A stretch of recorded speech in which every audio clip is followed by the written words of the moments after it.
pledge allegiance to the flag of the United States of America and to the republic for which it stands, one nation, under God, indivisible, with liberty and justice for all. All right, this is a part of the meeting that if you're not on the agenda and you have something you want to talk about, bring up. We can't act on it, but we can discuss it. So is there anybody that's not on the agenda that's got something they want to say?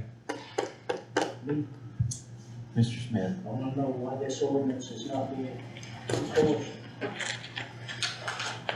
And if you're on 23rd of July, it's still not being enforced. So what is not being enforced that you're saying is, There ain't nothing been done. so you're saying that nothing's, you're saying, Outside of the gate being put up, that's all that's been done. so nothing's been hauled off, there's no trash been moved? May I address? In a second, but I wanna say something here, cause this is, I understand you came in here and jumped in my face and everything else, and I didn't appreciate it. And I let you talk and say whatever you wanted, but the original thought when you came here was that you smelt sewer and that we took care of that issue. yes, And then then it started to deviate off to, you know, everything else. Well, when you bought your property, that property was exactly like it is right now. So you can file a complaint and we will follow through that complaint. As our attorney said, this isn't a quick thing that's gonna happen. There's a process that has to happen. They have to show that they're doing something, and if they're not, there's a process, there's a timeline. It's just not like, okay, tomorrow it's gonna be, looks like a park over there.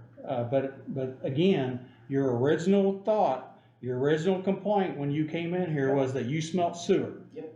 And now it's deviated into another, oh, they got trash, well, you know what, there's a bunch of houses and a bunch of property in all Scott County that is exactly like that. okay, and Mike, you people brought that up. You're the one, I just wanted the trailer gone. You're the one that sent the health department out there, the health department. I sent the health all that department for the sewer. stuff. And then the health department started all this other stuff about this house unsafe. That was all you people, I didn't. That So wasn't- what- so what's I didn't deviate. from What's the nothing. ordinance? Let me see I the didn't ordinance. deviate from nothing. You got a copy of that? You know, they said they was gonna board the house up because of safety reasons. That's not been done. Nothing's been done out there. Because ultimately, at the hearing, the determination was that they were going to take substantial steps to And- clean up the property. They put a gate up. That's all they've done. A Okay. gate, and it don't stay closed. And there was a determination that the home itself, there was conflicting evidence about whether or not the home was habitable at that hearing. And it wasn't determined to be so unsafe that it was uninhabitable. They said they would board. Well, you can look back at the video. It was determined that they would board one of the buildings, and that the other building was structurally sound, and that's what happened. They had already made some cleanup of some debris that was on the property, and there was an indication that there was no longer any sewage issue. There's not a sewage issue right now. So what is the issue? There's somebody living there. There's somebody staying in that Actually, house. I reached out to Miss Campbell about about somebody living there, and I'm trying to find her message to me here. Ready to talk to people? All right. Talk to people? I would Go like, ahead, Greg. I would like to address something on this subject. You're saying nothing has been done. I said a gate was put up. Okay, okay. Well, let me address that for a minute. Did you see a truck and a trailer going in and out of there about 6 times? Nope, And a dump truck? nope. Okay, well, let The only me trailer inform you, I seen sir, there was a box. that was my truck Okay. and dump trailer. And there was also a skid steer in there. Yep. And I spent a whole day hauling stuff out of there. So to say that nothing has been done is a lie. Or you're trying to call me a liar. So, and I don't appreciate that. If you, at this time, my suggestion is if you want it taken care of or you don't want it next to you right now, maybe you should either A, move, or maybe you should volunteer to help them with the expenses. Have you done that? No, Okay, why not? it's not my property. Okay, then why are you telling them how to live on it? Yeah, It is you their said property. They're living on it. No, Actually, she. no. Why are you telling them Somebody is. why are you telling them how to keep their property? Somebody- You just said yourself, it's not your property. Right. Did you, I see you in your hat, you're from you was in the armed services. Correct? Yes, Okay. Why did I'm you, aware of this because. why did you do that? Huh? Was it not for people's freedoms? Right, Okay, then why are you not allowing these people their freedom? I'm not saying nothing about their freedom. Well, you're trying to dictate how they keep their property. I'm saying they should follow the ordinances and the law and get the stuff cleaned up if that's what was said. The problem is the county is not an Let's- HOA. Let's back up. And I think Greg had something he wanted to say. He's been Greg, there. you have something? I do. I mean, I know, you know, Mr. Smith has reached out to me. I've been out there. And I also, heard about a complaint about a barking dog, which is not anything we could do. But to follow up on the complaint about the barking dog is that I talked to, the guy, the city that, with the dog. That we have a contract with? That went out to, check on, the situation. He felt like, and, that there could be possibly somebody living in a shed building that was out there. So now, if that's the case, then that opens up another can of worms because, from us, and there's no running water to that. So obviously that violates some sanitary, issues there. And with that, I reached out to Mike and then I think he had reached out to Mrs. Campbell and, the owner of the property. So I basically, I went out to see Mr. Smith because I was wanting to follow up on some of the information that I had received and heard, so, which I don't have evidence or anything else saying that there's somebody living there, but it kind of, from what I found out, kind of sounded like maybe that could have been the case, so that's why I went out. I did reach out to Miss Campbell and here's exactly what I said to her. Miss Campbell, I'm being told that someone is living in a shed on your property without proper sanitation. That cannot happen. If you can provide assurance that no one is living there and the progress is still being made, thank you. She says, my son is going out there in the daytime to try to clean up. As far as I know, he stays with his girlfriend at night. So that's the answer I got from her. Here's what I'm gonna say here. If I own a piece of property like this said property, and I'm gonna be honest, I used to own 20 acres just like this, and if I wanted to go out there, there wasn't running water out there. There was a well, there wasn't sewer, there was an outhouse, and I lived in there where there was a lot of outhouses around this community, and especially on old farms. But if I wanted to go out there and stay on my property in a camper, trailer, shed, whatever I wanted, and I'm not living there permanently, I have every damn right in the world to do that. And I'm not saying this kid's living there 5 days a week, 7 days a week. I'm saying that his mother's saying if he stays there, he's out there working and stays all night in a shed or something. There's no law that says you can't do that. I mean, there is nothing in the world that says if that's the case, and there's a lot of property people are camping on in a tent that doesn't have running water and doesn't have, you know, a sewer system. So all we're doing as county government here is to try to get people to live within the means of ordinances that we have, and we do have ordinances. It does take a while to get to the point where some of those are finalized and everything's back to where somebody wants it to be. But to dictate exactly what, because I know how I live, and it's not like a lot of other people live, and I don't live like a lot of other people live. But that's not my determination to say that, you know, I wouldn't live in their means and they're not gonna live in my means. But for you to sit here and say nothing's been done and you want us to do it when originally you came here until, you know, you realize that we're gonna go farther than the sewer problem. Now all of a sudden it's a sewer, now it's something else, No, so. all I'm saying is right here's the ordinance. I know what the ordinance is. I know what the ordinance is. That's not an ordinance, so Well, let's just be like. Okay, what's this is not an ordinance? It's a continuing order for them to clean up the property, which they are doing. Okay. I mean, we Yeah, I didn't mean, give that- them look, a certain this- date. This is not, what Mike is saying, and I agree with him, is the county is not an HOA. We're I'm not not. saying it's an HOA. Okay, but, so we don't tell people how to generally live on their own property. If there are health hazards, safety hazards, accumulating debris to the point where it could cause any one of those things, we will Or step neighbors. in. But the evidence that was taken at the hearing indicated that they put the gate up to prohibit unauthorized use of that property by people that you all were concerned about coming on there and misusing Well, things. they were doing that, not us. She was complaining because she couldn't keep people off of it and they. That's wouldn't correct. let us. Okay, Well, that's the gate's never been closed.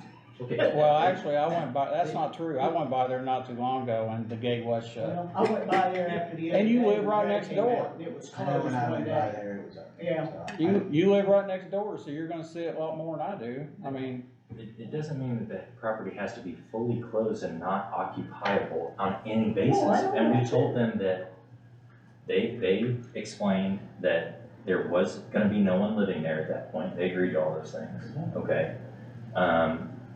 And it sounds like there's dispute about whether that's true or not, but your complaint today is entirely different from the original complaint, which had to do with sewage issues. Okay? Yep. So the problem is that we'll continue to make sure that they're taking substantial steps to clean the property. I think that's probably appropriate, but it sounds like, one, some people from the county offered and helped and did make substantial steps to clean pieces of it. Her family is continuing to do that, and I think, what is your alternative? I don't have an alternative. I would just like to have had this taken care of as far as, Cause it's not the only if somebody's alternative. there come summer, when it warms up again, and if there's somebody staying in there, then you're gonna start getting sewage again. But that's a hypothetical risk that you proffered as something in the future. You have no evidence currently to demonstrate that that is what is actively going on. Well, I can't go on the property and check it, That's right.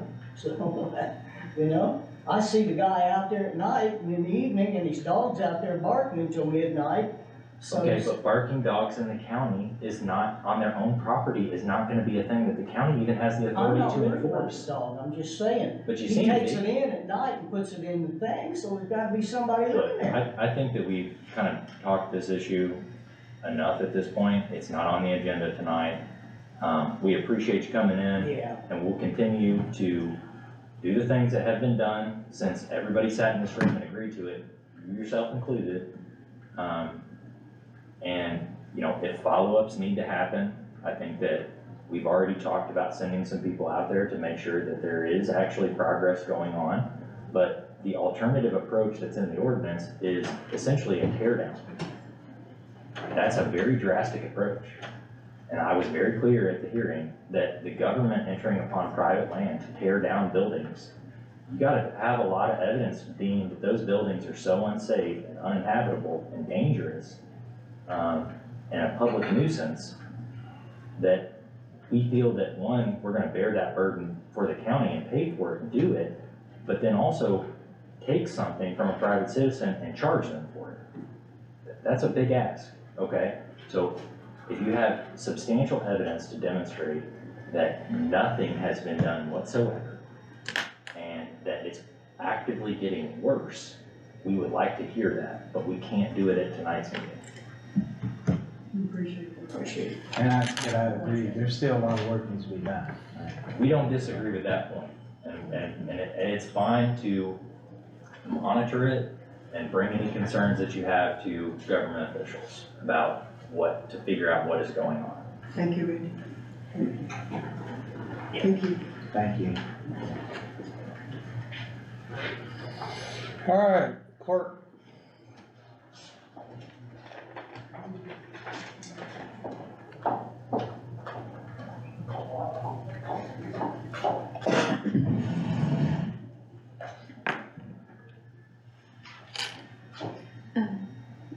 Jennifer, do you have the?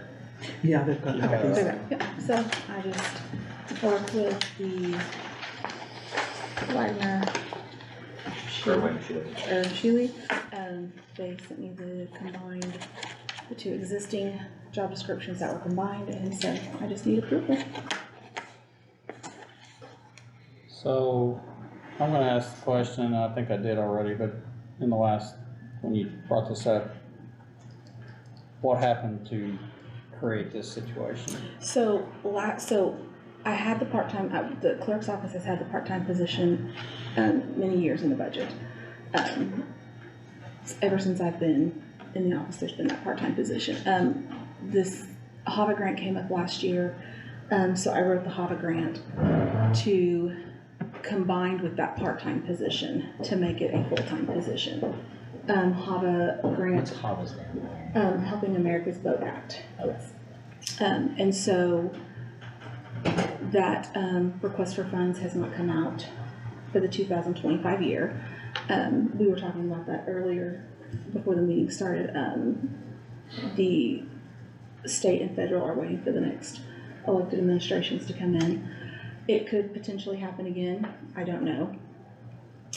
But so perpetuation is going to now just combine with the part-time to keep that person, that position, a full-time position. And so that job description just encompasses second deputy, perpetuation requirements, plus HAVA requirements. And it just combines all of those to where if the HAVA grant does come up, I don't have to come back and do another job description. So what you're saying is, if you don't get the HAVA grant, Perpetuation and part-time pays for it. pays the difference, but if you get the HAVA grants, the other money stays in, on its line item, okay? Yep, it just combines it to where it's, Alright, I just want to clarify Yep. that. You know what I said earlier? That the Doge could get a hold of that. Yeah. I'm good with Randy, you got any comments, questions? No, I'm good with it. Yeah, good. Alright, I'll entertain a motion to accept a new position, I won't say, the clarified new second deputy, position for the clerk. I'll make that motion. Randy makes that motion, Randy, or Greg? Greg seconds that, and I'll make that unanimous, so. I guess I don't have signed then. okay, Alright, thank you. thank you. Is that it? That's it. Alright, good. Don't have any property you wanna yell about or anything? No. Nick? Be prepared when I call you on it.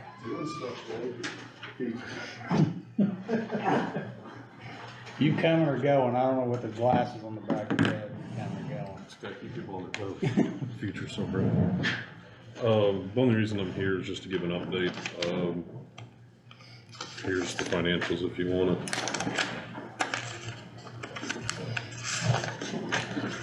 We're not in the hole, are we? Nope. Not yet. That's a good thing. So far, we've made just shy of 2.5 million this year, and we've got December to go. So our projection's putting us at 2.61.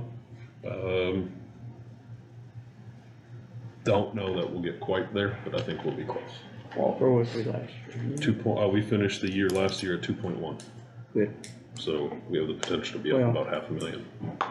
I say that with a grain of salt. Yeah, I mean, it's It's, double-edged it's sword. not, yeah, it's not good because that means there's, For the So- financial equity of the service, it's good. Runs up, About 20%. collections. Collecting still on We're up 25% off of our income last year, so. Overall, at the service, I think last I checked, which would have been beginning of November, I think we're at about 58%, which is as a cumulative total. so I'm gonna ask a question, cause I wanna make sure in the future it sustains itself, but I mean, the paramedic program's still paying for itself? Yep, we did 70, we're at 75 so far. We've still got another 20,000 outstanding. I think we were budgeted at 90 for the year, for between the 2 years, we were at 90. And we haven't spent everything in there, so I think we've still got about 20 or 30,000 left in there. So, I But mean, it's still, we're training our own people. yep, and then next year's budget, is out of the fund itself. So it's going to be kind of like we function, where it's just, we take out and then replenish and take out and replenish. On the service side, the paramedic program will be doing the same thing. Currently, there's about 50 or 60,000 in that account from collections of this year. And then we'll start the program, and when we get deposits, we'll put the money in there and it'll function just like our 1151 side. So, you know, if we're not self-sufficient, we'll know it fairly quickly, but, you know. Community paramedic, how's it going? Good. I know, talking with people in the public, a lot of people still don't know about it. A lot of people do know about it or are liking it. Yeah, and that's one thing that I'll need to come to you guys with hopefully next meeting. I have an employee of mine who is an advanced EMT on the EMS side, but he is also a physician's assistant in his day job, and he's willing to come on board. Obviously, I would have to find the money, and that'd be a council conversation as well. So when I initially proposed this program 2 years ago, the whole goal was to get to where we could write prescriptions and DEA and all of that stuff. Well, we are finally there. I mean, it takes some time with the DEA and all of that, but all we need left is Dr. Hicks' approval to sign off on their cooperative agreement between Dr. Hicks and the PA, and we would then have the ability to go to these people's homes, and we would not be doing anything with chronic treatment or changing medications they're currently on or anything like that. But if, you know, you call or we go see a patient that we have on our schedule that, you know, has something new pop up that says, hey, I've got this chest cold or I've got a sinus infection or whatever, we can evaluate them. They can telehealth with our PA, and he can write a prescription without them having to go anywhere. And that's I want to clarify that. I mean, you still can't. no narcotics, no prescribe a controls. narcotic Yeah, no. without This is no narcotics, no controls, no nothing. This is Yeah, I want simply people to know acute, that. yes, acute medications for sickness, not anything that would treat anything chronic. That's cross. Antibiotics. Yeah, antibiotics, you know, Z-Paks and amoxicillins and Cipros and things like that. That saves them getting out to. Yeah, and I mean, you know, we do have a public transportation issue in the county. I mean, not everybody has the means to get somewhere, so if we have the ability to save them a trip or get them in quicker than their primary care physician can in 3 weeks, I mean, that's something that we can facilitate. And the nice thing is, for the patient, it's free. The prescription itself of going to the pharmacy will not be, but the consultation and the visit will be. Well, it's saving And that's people. finally where I wanted to get this program. Which is really huge. Yeah, it's Yeah. massive, and we're right there. And I talked to Dr. Yeazel yesterday about it. He's all It's for quite it. an accomplishment. for It Scott is. County. I don't think people realize how much work and time and effort and how big it is for the community, let alone, you know, how big it is in general, let alone for the community. So So it's a how- pretty big step. How many people are involved in that? As How many far as people you're patients, seeing, Yeah. 32, 34 a week, somewhere around that number. You know, we have some people that get visited every week. We got some people that get visited every other week, and then we got some people that get visited once a month. So we've got, you know, 1 month that we might see 42, and the next might be 22, and then it kind of fluctuates. We're seeing about 90 or so patients a month. So do you see any limitations of people not being, if they call and say, hey, can you come see me, or you're not So overloaded? from my understanding, the health department's collaboration with us got approved, correct, sir? And that'll be a Monday through, right now it's only 3 to 4 days a week. Starting next year, it'll be 5 days a week, Monday through Friday. So that'll open up 2 more additional days that we can do this. Now, with the health department funding part of the program, we're going to assist them on their side through, you know, their vaccine times and all of those things where they have those high fluctuations in patient contacts. That program is going to, you know, take 2 days that week and deviate to help assist them, which I think is only completely fair, because Brittany's been more than willing to help support this program, and I appreciate the heck out of her for that. But you know, Brittany and I have talked quite a bit about just the logistics of the program, and some of it's gonna be shooting from the hip and learning as we go, you know, with this collaboration. But I think as a whole, you know, the main course is to continue a continuation of what we're doing now, and we're just gonna be able to build off what we're doing now, when we collaborate with the health department. And then if I can find that, which I mean, that $8,000 or so that I need for that PA, we'll be able to bring him on and get this program to exactly where we wanted it. And I think that's massive. Well, Is a that lot all of, it is? a lot of Is that that is, all it is? a lot of that is, you know, Scott County ranks 90 or, I don't think we're ever in the 80s, but We got to 88 once. we're in the top tier of the most unhealthiest counties in the state of Indiana, and our life expectancy is less than anybody else in the state, so whatever we do to try to get people to be more healthy, or even in this situation, take your drugs when you need to be taking them, you know, have somebody checking on you, making sure you're, Yep. you know, you're doing what you should be doing. You know, I think we've Keeps them got, out of the hospital, keeps them out of that back of the ambulance, and keeps them home.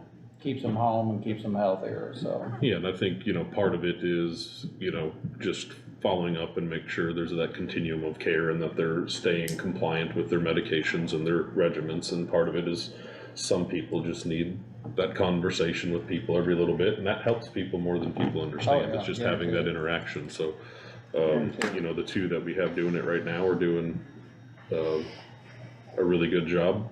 It's not the most exciting part of EMS for sure, but it's definitely It's rewarding. it is a very rewarding and productive program. And I think if we can get to that final stage with that collaborative agreement for that PA, I think that's gonna bring this program to exactly where I envisioned it when I talked to you guys 2 years ago. Well, $8,000 is not a whole lot when you're talking about state of mind And this has just come up in the last 2 weeks. We finally got the approval for everything, so I have not been able to converse with the council, which that'll be a conversation for next year anyway, just because there's, you know, I don't wanna make them make a commitment to people that are going out and in, and I feel like that can be a conversation for next year, cause it's nothing that's gonna start up, you know, this month anyway. So I think I owe it to the council to let the people that are going to be sitting on that board for the rest of the year make that decision. But it's definitely, you know, and there's still a couple things we need to iron out with the agreement. And then I'd have to come to you guys to get the agreement, and then I'd have to go to the council to see if they would fund that part of it. This was not part that I put in my budget just because I had no idea that we would be here. But it's pretty awesome that we are, and it'll be a conversation for them to see if we can get it, so. What about the blood? So the blood, we're at a standstill right now. We ordered about half of the equipment that we needed, because we ordered the equipment that we needed to be able to do the official application to show, hey, we're ready to do this.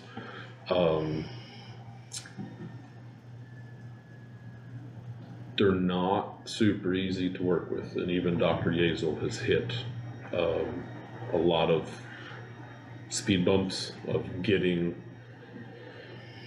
their legal involved to be able to sign whatever stuff they need to sign to release it. So I talked to Dr. Yazel yesterday, and he's exploring one different avenue.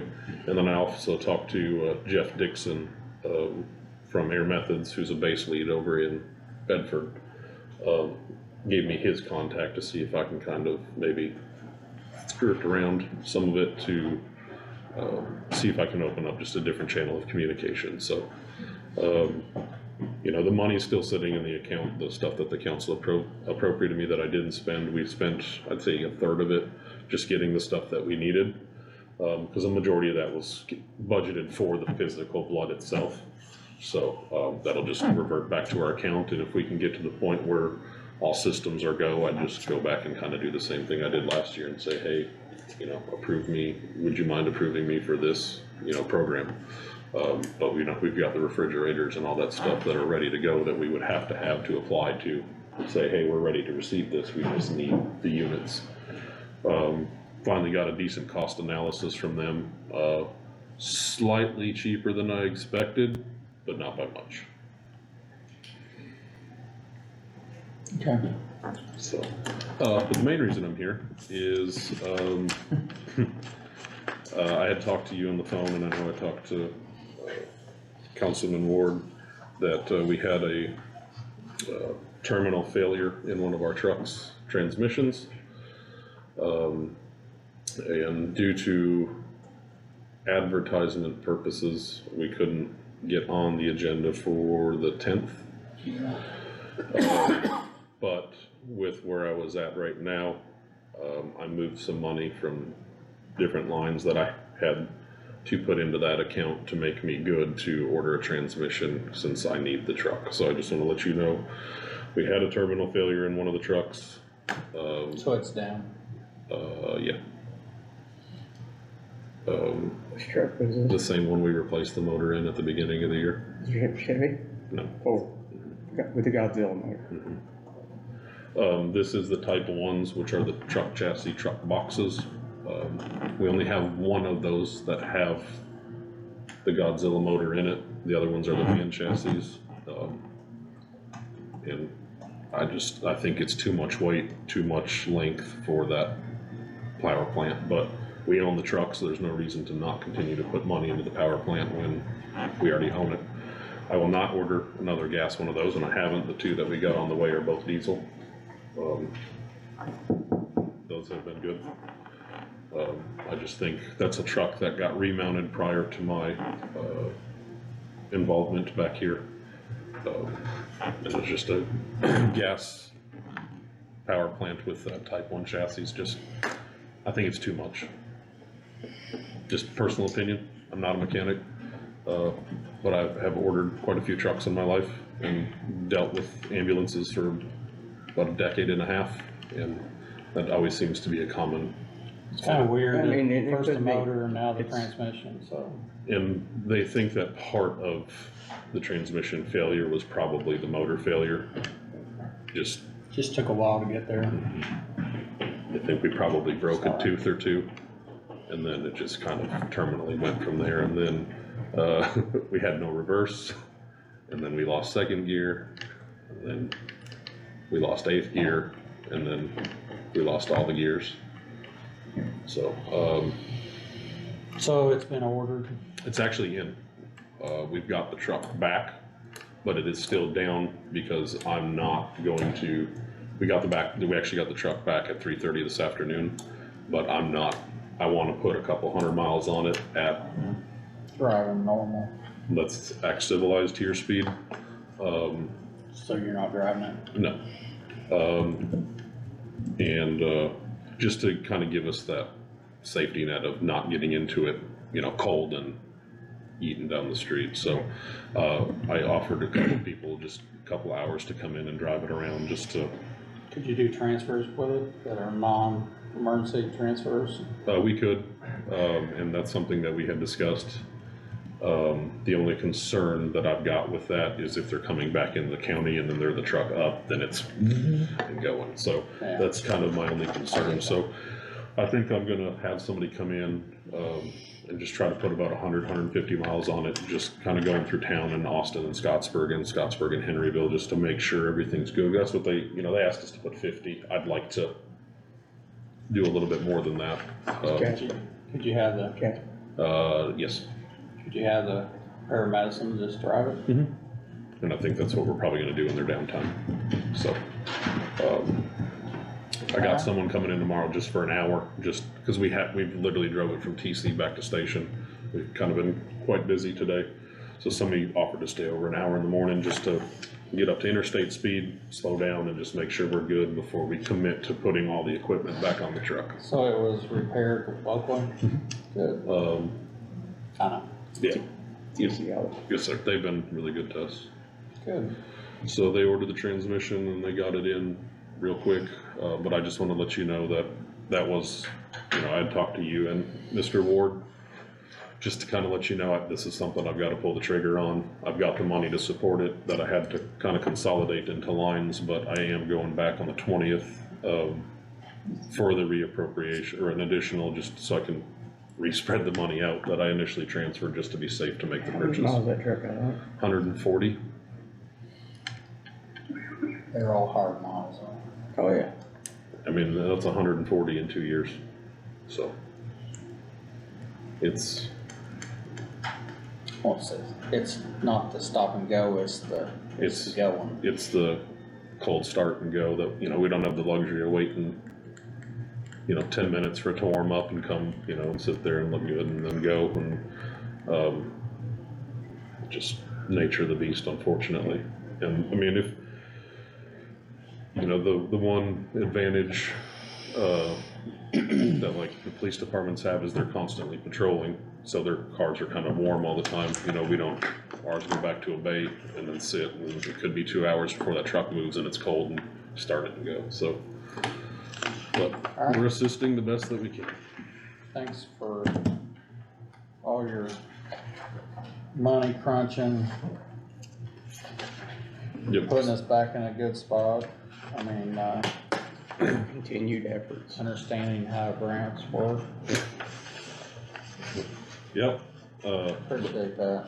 So right now we're, 3,500,000, over where we were last year, and we still got this month to go. We got our first deposit today at 48, and if we continue the other 4, that'll put us actually at, 2.64, so. That's good. Appreciate it. No problem. Thank you, Nick. All right, ARPA resolutions. So Jennifer, I sent about 5 separate ARPA resolutions. And I believe I sent, let me make sure I sent one of the grant agreement. Yeah, and there's a sub-recipient grant agreement, and then a copy of the contract for the Lexington Township trustees. It's a bunch of items. We have, one of the things on there, and I'll just skip to it, cause I think we know what we're doing with, the other people here. There's, Randy had put on here for a compactor to replace a compactor at the landfill. And I think you came out with, and you had a quote for $31,000 or $32,000, originally $31,700, I think. Yeah. And then you said, you sent everybody an email saying there was a issue, so can you explain what the? Yeah, the issue was that was a 3-yard compactor. And what we currently have in place is a 5-yard compactor. And the difference between the two is that the 5-yard compactor has a much stronger ram on it. And while we're still crunching up couches and 2x4s and things of that nature, the 3-yard compactor would have a really rough time and probably would not hold up to that. So I just had them go back through and re-quote. And it's my fault, because I didn't catch at first that it was a 3-yard compactor. But they went back and re-quoted to match exactly what we have out there. So it went from 32, yeah, 31 something 31,700, I think it was, to to 54,000. 31,150, I'm sorry. 31,150, and it went to 54,000. Yes. The next bid on there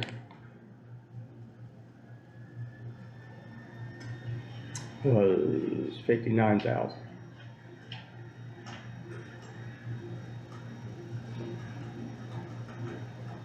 So it's an additional I'm sorry. $22,850. I'm sorry. $57,900. So So the low bid is 54,000. The low bid's 54,000. That's gonna create a problem. That one over the 50 mark. And then I printed one off from a website. It didn't print very good, but it was 96,000, I think. Let me see if I can pull that up from the website. Yeah, these are all over the place.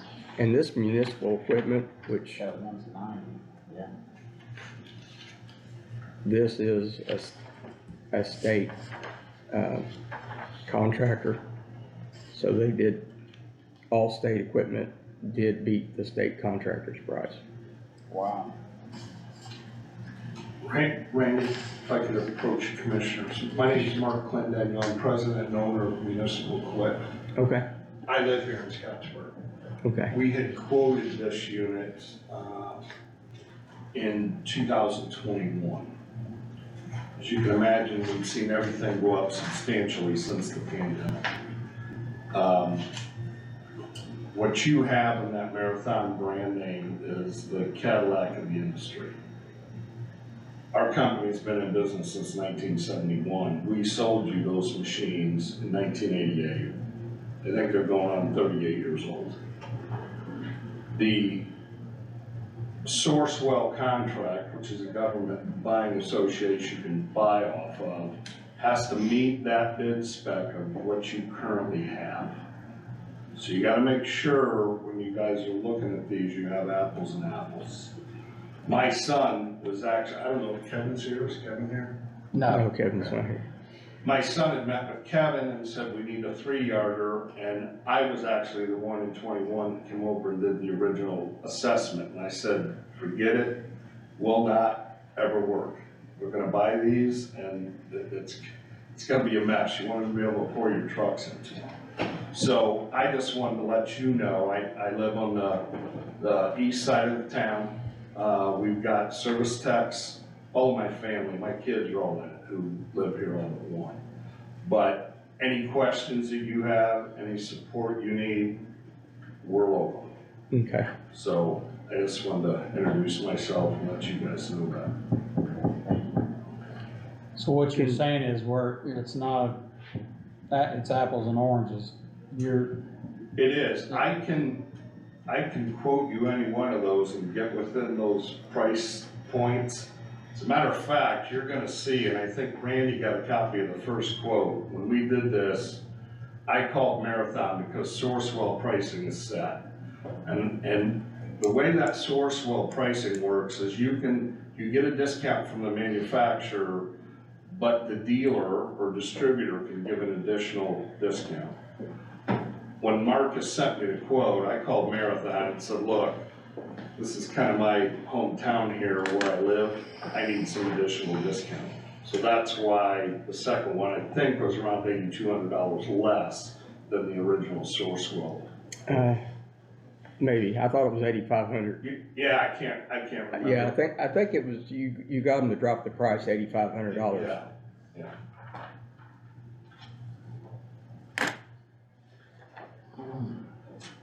So this one here is the exact thing, that he quoted us, correct me if I'm wrong, is the exact machine that we've got out there now, and that's been in service since 88. Yeah, and the original quote that we sent you in 21, the install price for both machines, it may have been 20,000 apiece, but by putting the same machine in there, your hoppers, your big support hoppers, the metal is fine. We can use those on the new machines. And it's gonna save you a lot of money. It would affect nothing of the operation. I imagine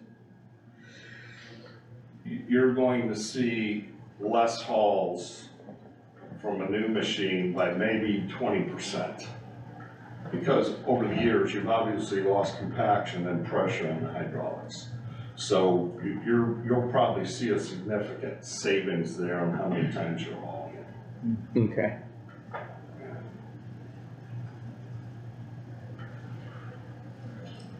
And quite honestly, that's with anybody's 5-yard machine, you're gonna see that, just because it's new.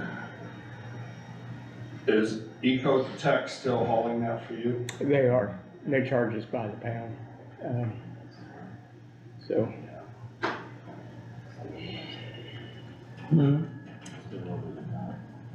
Yeah.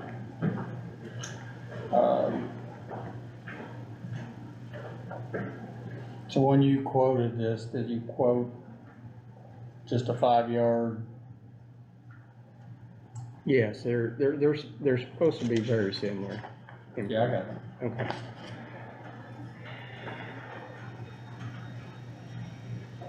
The other But difference, again, what you're saying is, it's the difference between buying a Chevrolet and a Cadillac. that's right, the other difference is warranty. Marathon has a 3-2-1 warranty.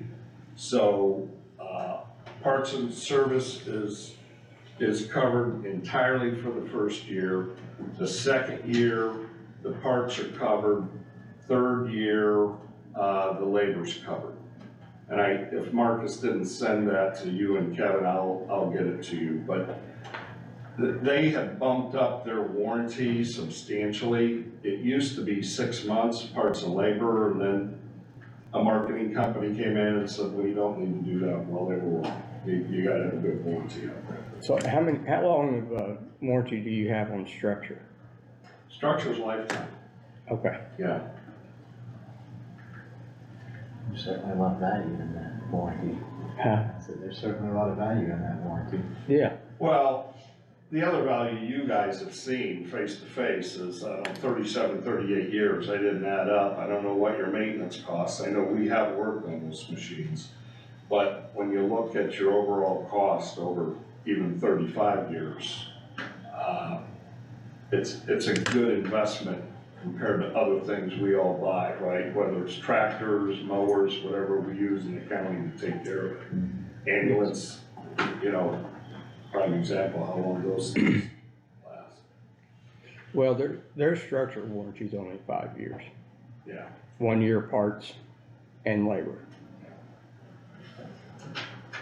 And if, I thought he did, if he didn't, I will have Marcus resend that to you and Kevin.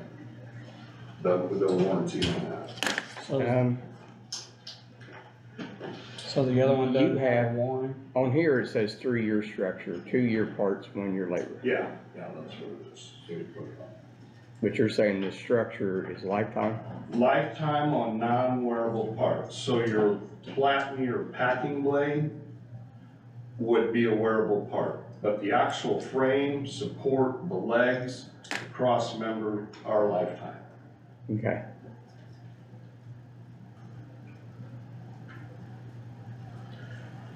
Zach, I'm gonna ask you a question, cause we're looking at something that's a compactor with a warranty and some other, I guess it's just a different caliber, I guess. He's selling a different caliber of a machine, but there's a price difference of, you know, 3,000? no, there's 54,000 compared to 90,000. No. And you correct me if I'm wrong. This is just a compactor. So you have to, and he priced So other, that's 2 compactors plus the install. that 90 is 2 compactors. Yeah. The bid I've got here shows one compactor at $57,900, then option to add 40 yards of receiver box for $19,695, and then another removal of the old compactor and install the new one for $5,900, option to relocate current compactor in place of older unused unit and reinstalls $3,900, at a total of $87,395, and then freight on that is $2,935. Yeah, it's just not clear. That's That why- is all correct, but I don't want to speak for Kevin, he's not here, but the original quote was for 2. The 1 unit is still working. Yes, that's correct, So- we're replacing one. Yeah. Right, so what we were going to do was the unit that you're using now currently, every day. The other one I don't think works. We were gonna move that one to your backup, so to speak, compactor, and put the new one in there. The container, I don't know if you own the containers or if Ecotech owns the container, but that container you wouldn't necessarily have to buy if they're providing it for you. That we didn't know, but we always quote it so we don't get ourselves in a jam with, hey, wait a minute, you were supposed to give us a $12,000 container. Yeah.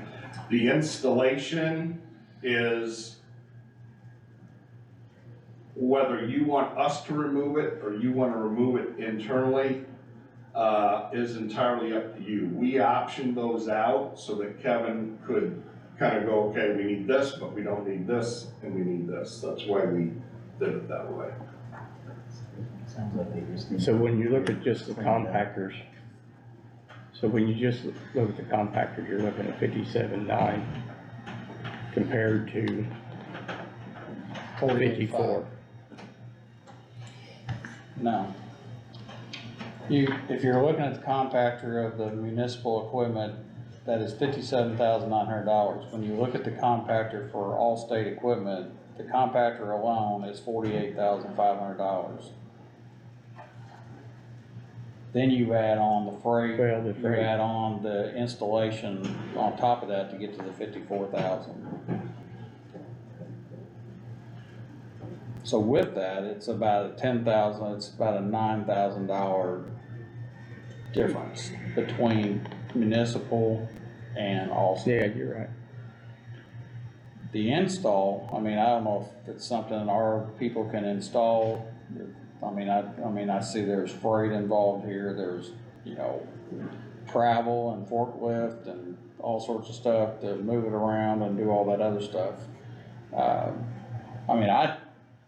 gonna tell you that I'm impressed that your machine that you put in there in the 80s they're both still out there working and they take a beating. I mean, anybody that runs They do. hydraulics and stuff, those things take an absolute beating.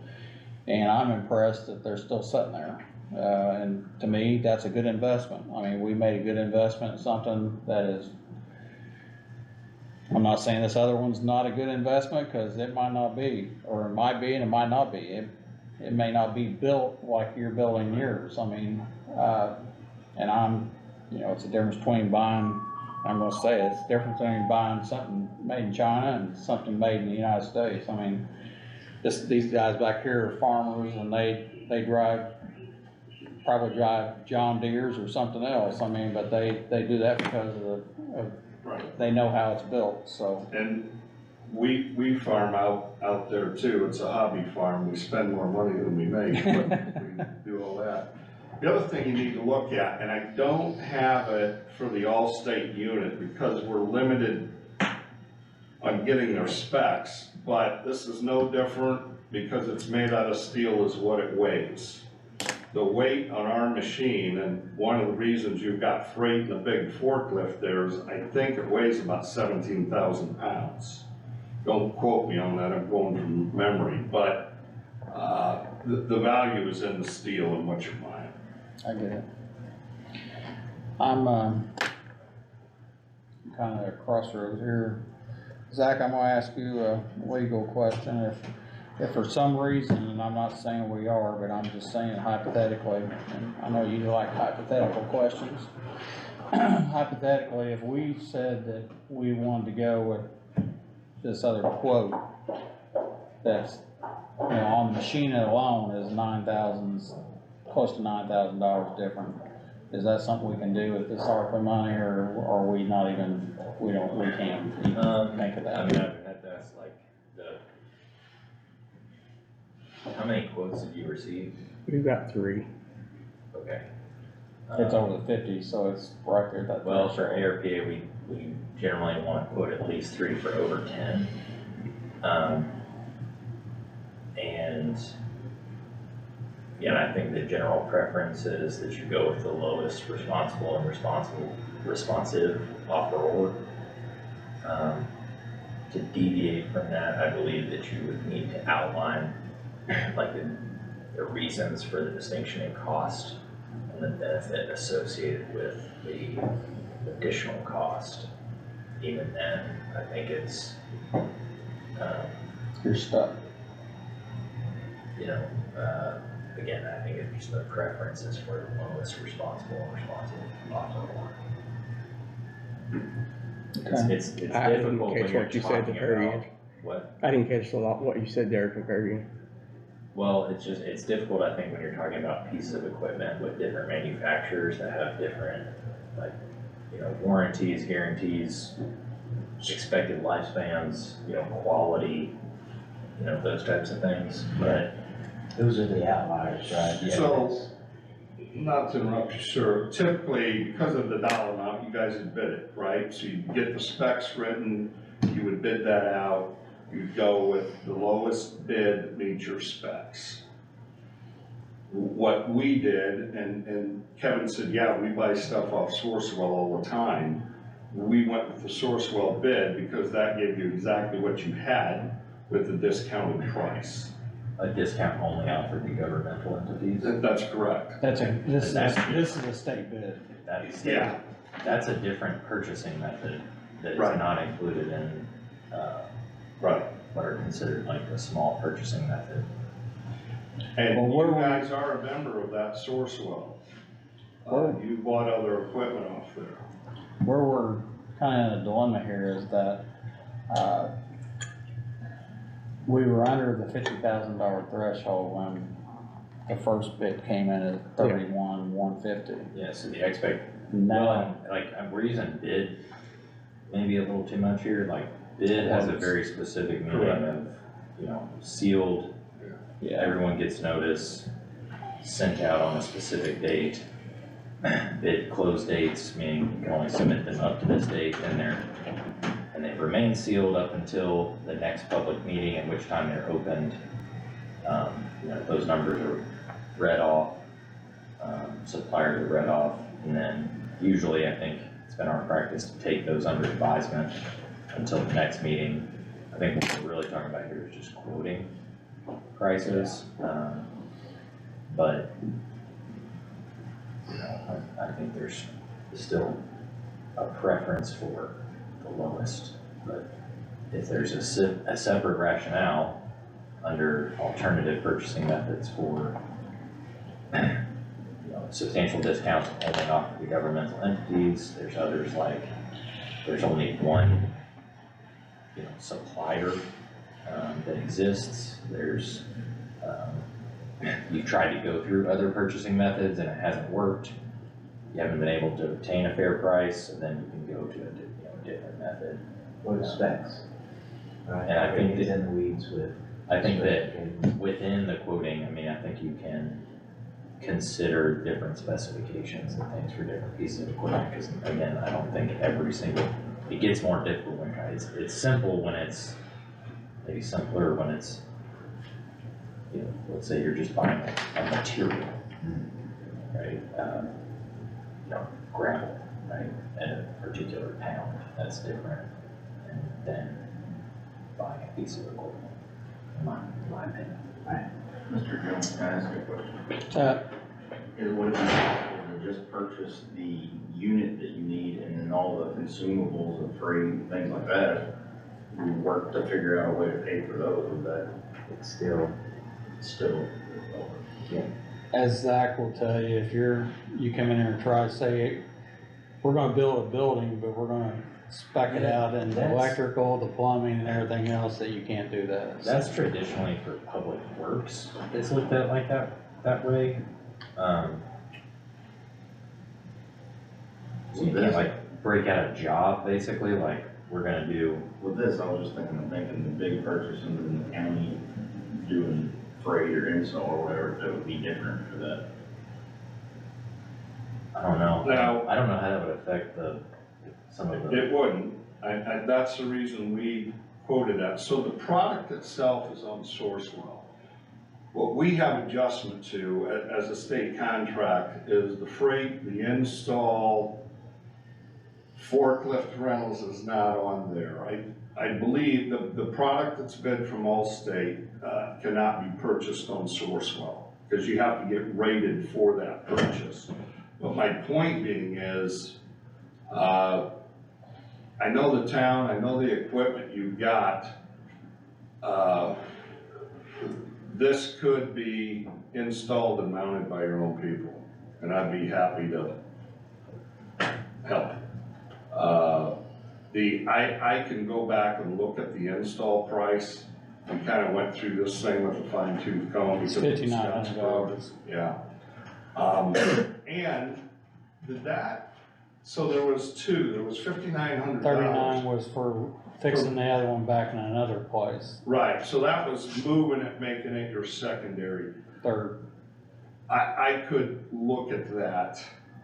That There, but could be a down the road project too. it could, but it could be very easy for you guys to pick up and set and bolt down. Your electrical's already there. The problem is the weight of that machine. You've gotta have a big piece of equipment to move that. And where those are located, you're gonna have to have pretty good weather, so you don't have any snow or ice to get those things around. This, one of the options here, it says an option to add a 40-yard hydraulic receiver box. Is that something that is a necessity? No, it is not. So that's why I said if Ecotech's probably providing you the container. I doubt if you own those.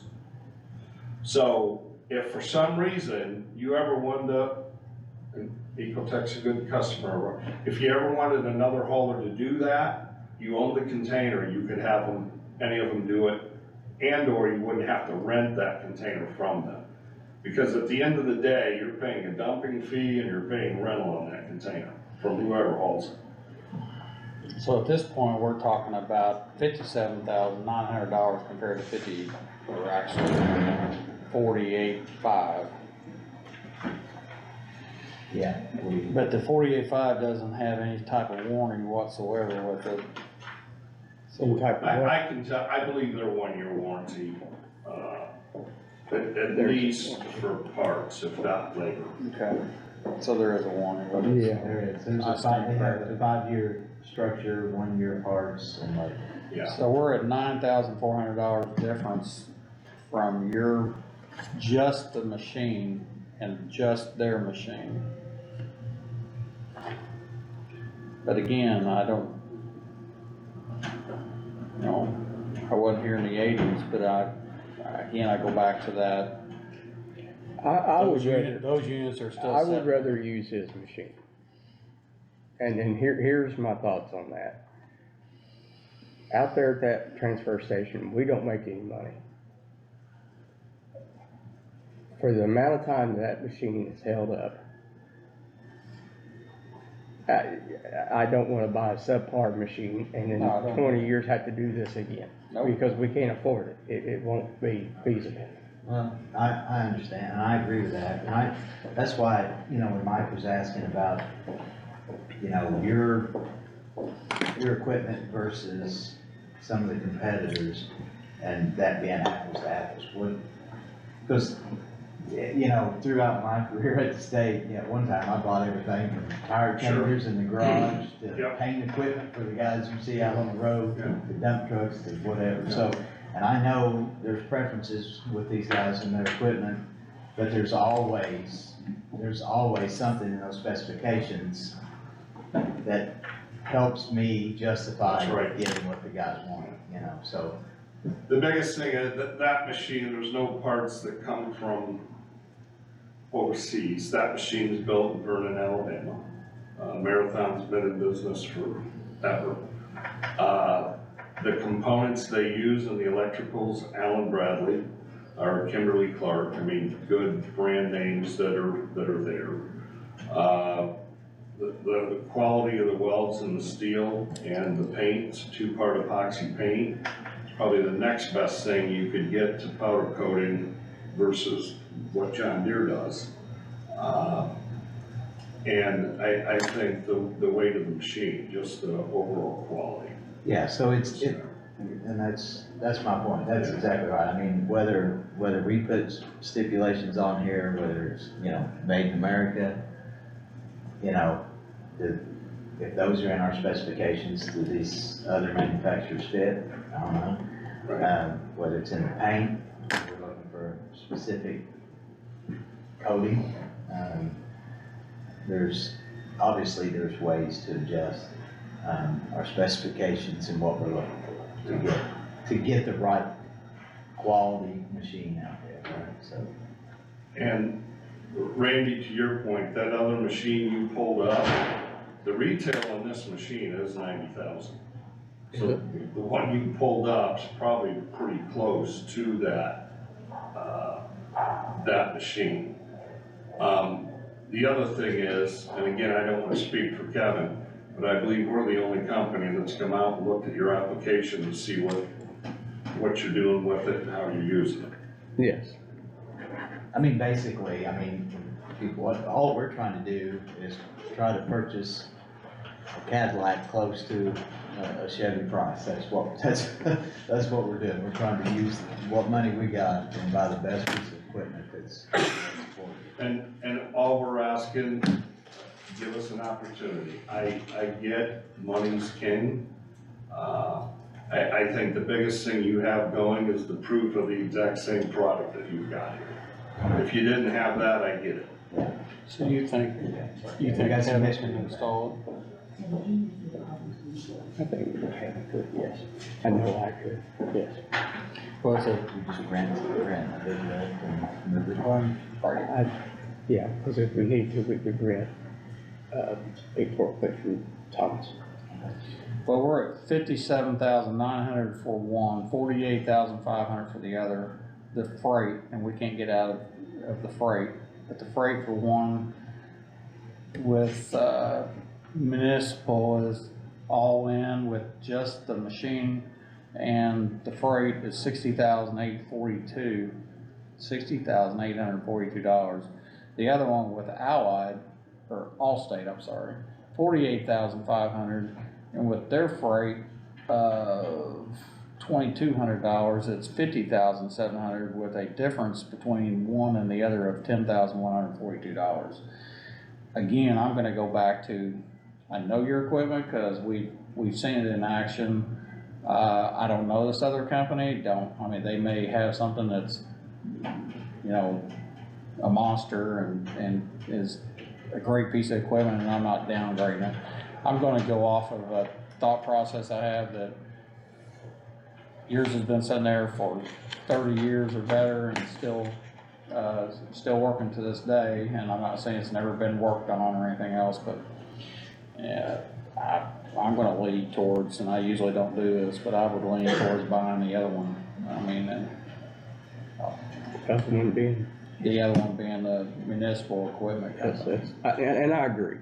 And it's only from experience. It's only from the experience of knowing the equipment that you've had in the past, and it's still there. And I'll be honest, the city, gave me a quote 2 years ago, or over 2 years ago, of $39,500 for a compactor they have. I'm not a compactor person, so I don't know anything about them, but I didn't know if that could have been a 3-yard compactor that they were talking about. And that's what the city runs over here. And there is, sorry, No, you're fine. and there is one more perk to doing this. And that perk being Saturday afternoon, something goes down on this machine. We've got another machine just sitting there that we might be able to rob a part from and get that machine back up and running. Let me give you a better perk. 24/7, you've got somebody here with parts and service in town. Oh, I didn't know you Because had every parts. night. You got parts here? Yeah. Oh, okay. Every night, we have service trucks, we have 14 service trucks. And just a little bit about our company, our corporate's in Louisville. We have facilities in Winnemac, Indiana, Cleveland, Ohio, and Murfreesboro, Tennessee. We have 55 employees, we have 14 service trucks on the road every day. We have 22 service techs. The easy part of this is selling the big equipment, right? The hard part is somebody that knows how to work on it. That's what we have. That is a perk. That's, Mhm. I'm gonna stick with what I just said. I think, I usually don't go with a higher bid and we have in the past on some paving stuff and some other stuff, but, and quite honestly, that was about quality too. I mean, and I'm not saying anything negative about this other company, I'm just saying that Based on history. based on history for Scott County and what we've purchased in the past, and it's still sitting there working, I'm gonna go with my recommendation is going with the higher bid. It's, Okay, I'd so, back that up. are we talking about doing this from the ARPA? Yes. Okay, so It was one of them that we advertised we for. advertised for, yeah. What resolution number are we at? Well, I looked that up just before I came in here, now I can't remember, hang on. Alright. What's the total amount? $60,842. I hope my math's right. And the purchase is for, Here it is. 21.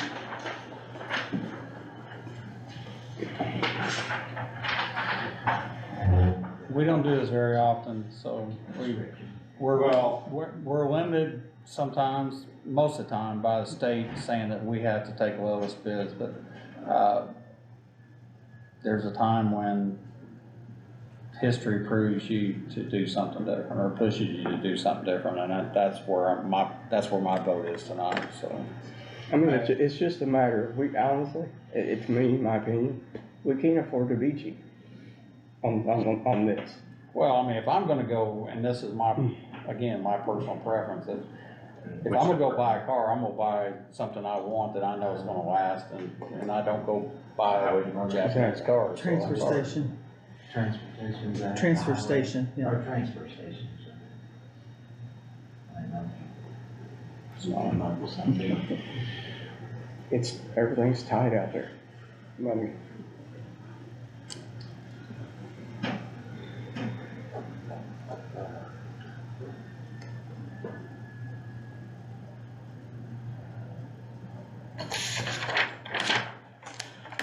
All right, let me get back. before we vote,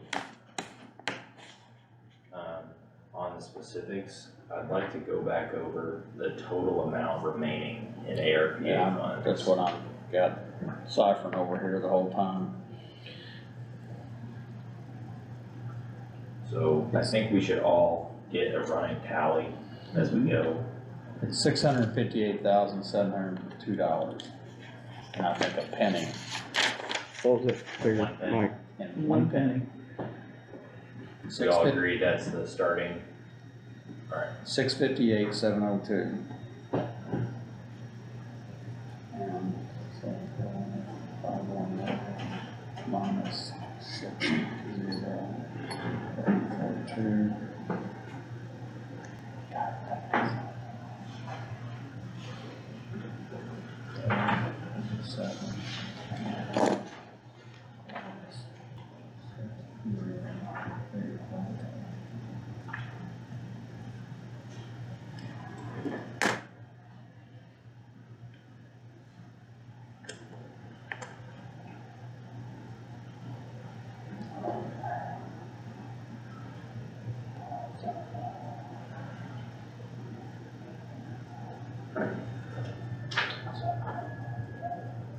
and because we had so many different proposals with different amounts, I've tried to draft these documents in kind of a flexible way so that we can go as we approve things. So here's resolution 21.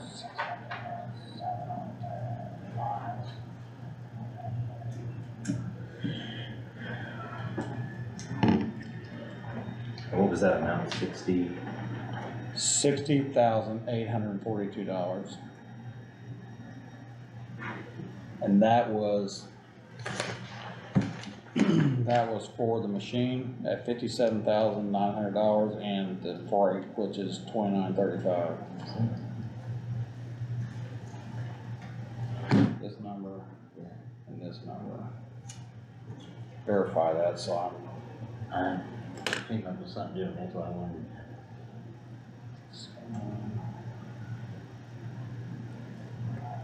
I come up with 60,835. Okay, I'm Do you sorry, know how much this machine weighs? that's what I got. I so. don't, and I don't Sorry, think, that is I exactly- thought it Where the was hell did I get that? 17,000 pounds. Okay. But Give please don't They may have white out. hold me to that. Okay. Well, actually, said if you give me 2 minutes. I'll get- 860, 835. I mean, if you wouldn't mind, I know that Thomas has a 20,000 pound, 835. So that's gonna change everything else here, hang on. high lift.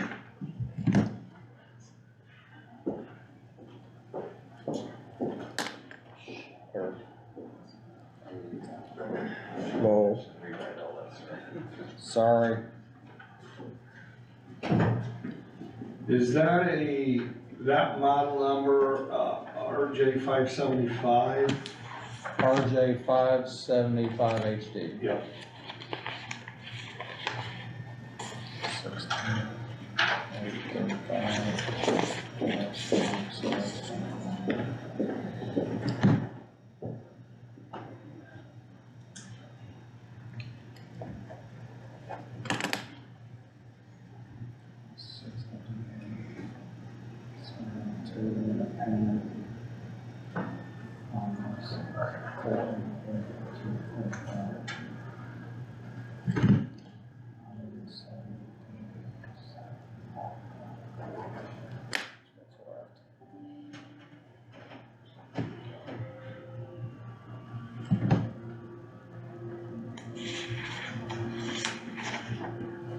That's what I got.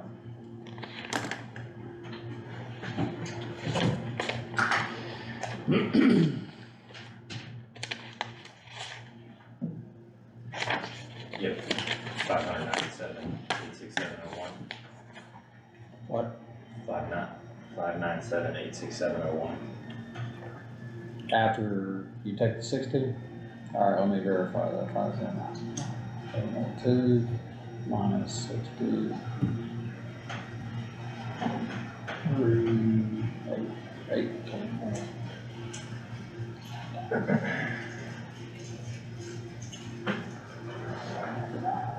What'd you say again? 597, 86701. That's what I got. Alright, so I How think much is that, the purchase price? 6835. 835, okay. 6835, yeah, I screwed that up. This actually screwed all of my other numbers up.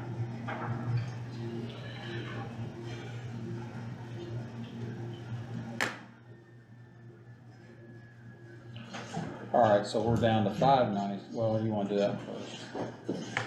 You all can vote, as we go. What's the resolution number? 27, or 21. 21, I Sorry. was gonna say, I think 21. It was just under 17 with the hopper. The compactor itself is 12,600 pounds. That is dry without the power unit and hydraulic fluid. 12,000. Yeah, well, you're probably gonna be about 13.5 Yeah. by the time you get it set in there. And Alright, that doesn't include your big hopper Yeah. you guys have. alright, we're gonna start out here with resolution 21. The resolution is Board of Commissioners of Scott County approving, plan for provisions for government service through the American Rescue Plan Act. This, whereas the board agrees to allocate $60,835 in ARPA funds for the project, which is the I merit. think, again, we're gonna be moving through a lot of Yeah, I know. resolutions tonight. It's That's fine. governmental services as provided in the final rule, purchasing a piece of equipment that's been quoted, and determined to be the best value, for the county. And we're using the funds that were allocated as loss recovery, through ARPA. And I think we've, done all we can to ensure that the county's getting the best value. Sounds good. Well, So I think it's a, you can put on the resolution as presented. alright, sounds good. I just wanted to give a number and the name of who we're giving it to, so. I'll make a motion to approve. Randy makes a motion to approve resolution 21. Greg? I'll second. Greg seconds that, and I'll make that unanimous, so.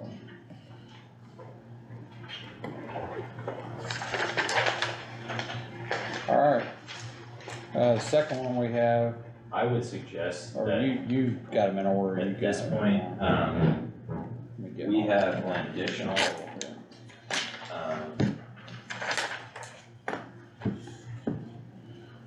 this would be an addition to a previous resolution that was passed related to the purchase of City Hall.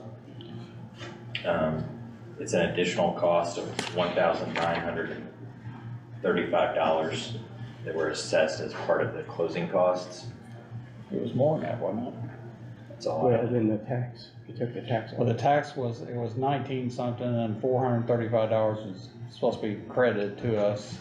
And it was down to like 1,400 and something is what I saw on the. I will check that and y'all can move on to whichever your next one is. Well, that's what Bill Barnes was saying, that he goes, and quite honestly, you shouldn't have been charged the $435. Cause it was a tax. Yeah, they're gonna give that back. Here are the documents, I'll print it off for that, so I'll help you. The percent earned it. Thank you. Alright, we're gonna move on to 22. Who do you got on that 22? Thank you, gentlemen. Yeah, Thank you. I think it really, it's up to you. Thank you for depending on coming. What you wanna do next, I'm gonna show you which resolution I'm looking at.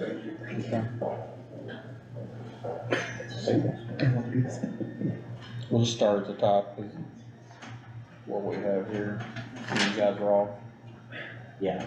you guys are fine with what we This is talked the- about, aren't you? Yeah. And this is what would be taken off of the insurance. This is the closing, This is all that. is there something Insurance. that's This is not? all that for the insurance. That'd be different, because our John Street is different. I already changed it. Okay, It's 1,900. sorry, and then it's what we're gonna get back. I guess we gotta be very specific about that. You have to. On taxes. Well, it's a credit, and that's part that's gonna come back to the county anyway, so. So I Because think, it's ARPA money, so. Those are showing the credit. Yeah, but the money's not changing hands, it's a paper thing. that was what He didn't charge us. all of the parties agreed to prior to closing. Prior to closing, okay. Yeah, this is the 438.50 Then that, they're showing credit here. yeah, that's what he said, but he goes, this was the number, and it should have been that, but if he's corrected that, cause he said he's gonna correct it, I so don't think it, Let me, see, it's the 14,996.50, and here is 1935. it's still showing that number should be. give me 1 second. Yeah, and that's what he talked about today, and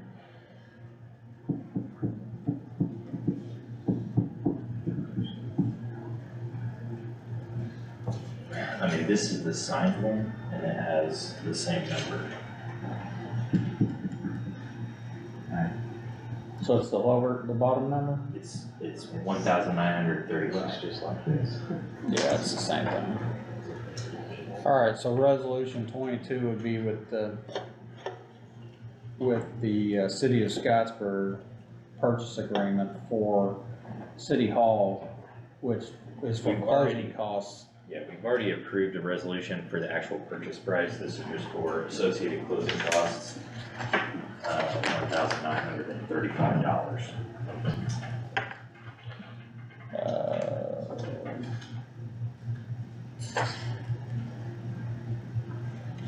$1,935, so I'll entertain a motion pass the resolution 22 for the closing cost of purchase of Scottsburg City Hall for the county. I'll make that motion. Randy makes the motion, Greg seconds that, and I'll make that unanimous, so. And, obviously, everyone knows, closing has been completed.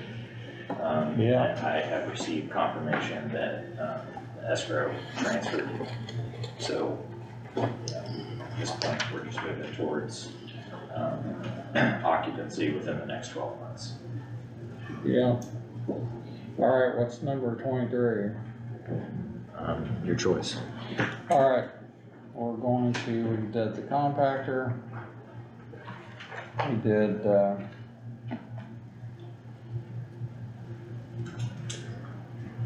did the closing costs, which I need to take that off too. So we're taking off 1,935 hours, that's correct? Correct.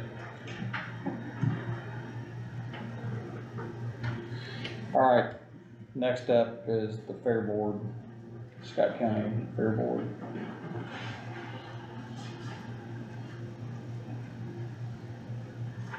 So do you have any of the numbers we were talking about, Zach? I do not have, what is the, okay, so this is from the Scott County Fair Board? Correct.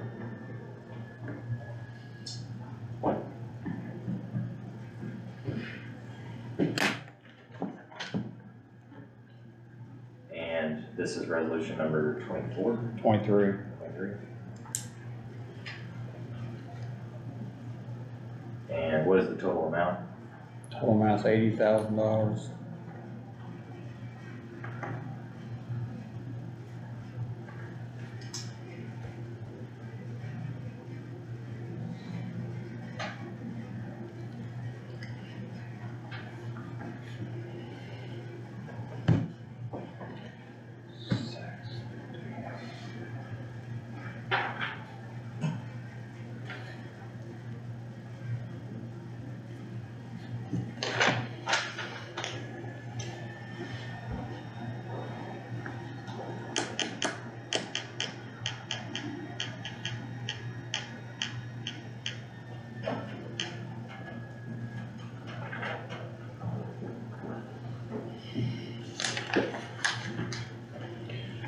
Alright, I'll entertain a motion to pass resolution 23, which is for the Scott County Fair Board for $80,000.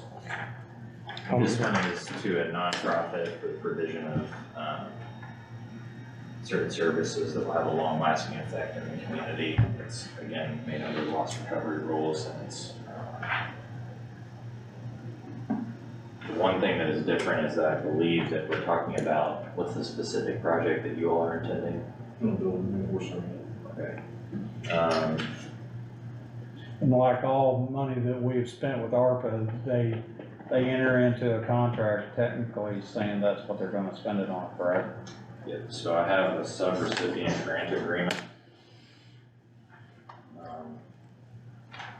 You'll have like the proposal for the building.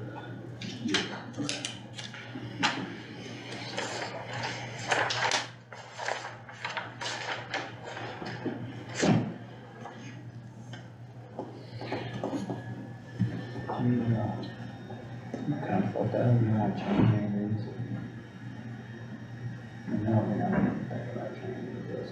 Possible. Yeah. A little more, take a little less there. You get it done? Yeah. I wonder what's your number?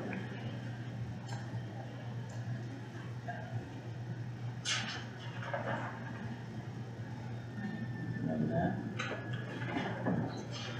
that? Or, Yeah, I'm, You have authority to sign. you interested in taking less here, adding more there? Trying to finish up some combine all around supposed to. Taking less off the insurance, Yes, adding that's fine. more there? He's probably. You go with that? That's How much okay. did you get that? What is the address that you all 15 more. received? Ten. Mail it. You go with that? Yeah. So that would change this other, that would change. 512, Yes, Scottsburg. yes. You're both good? Okay. Can we go ahead with our vote here? For the resolution, yes. So I'll entertain a motion for And resolution 23 for the Scott County Fair Board for $80,000. I'll make that motion. Randy makes that motion, Greg? I'll second. Greg seconds that, and I'll make that unanimous as well.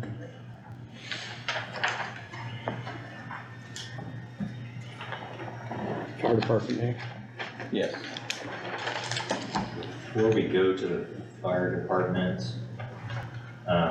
so this is the grant agreement, it will need your all signature, and then we'll just need a copy of the plan that you all have for the building. No, for Sharon's, and you will need them to execute this, indication. All right, this is a grant agreement contract with the Scott County Fair Board with the Scott County Commissioners about, entering into a contractual for the $80,000 and for them to understand where they're gonna spend it and us to understand where they're gonna spend it as well. So I entertain a motion to accept or approve the grant agreement contract. With the condition that the fairgrounds provide the plan that becomes part of the contract. I think it's referenced as Exhibit A, and then we get a signature as soon as possible from the. So we gave you guys the plan before, you just need another copy of it. If we have the plan, we can just go ahead and incorporate that there. You want me to go get, is it the proposal that was in the folder? Right. Okay. So we just need signatures. I'll entertain a motion to enter into this grant agreement contract. I'll make that motion. Randy makes a motion to enter into the agreement. Greg? Greg seconds that, and I'll make that unanimous, so. So we just had that as Exhibit A, And this is just sign the contract. It's only my signature, so. All right. On to fire department.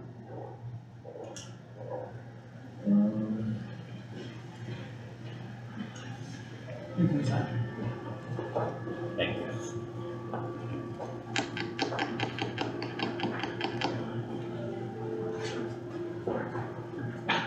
So this We is. we haven't told you how much, Oh, yeah. so are you guys all in agreement on that? So, this is for resolution number 24, for the Lexington Fire Department in the amount of $85,000. You guys all in agreement with that? Great, okay.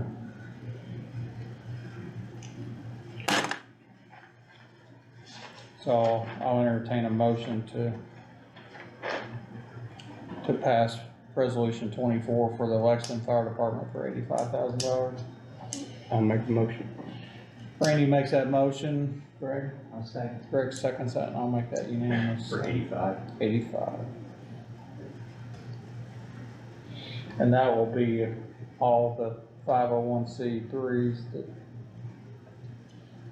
rest of it is for county identities.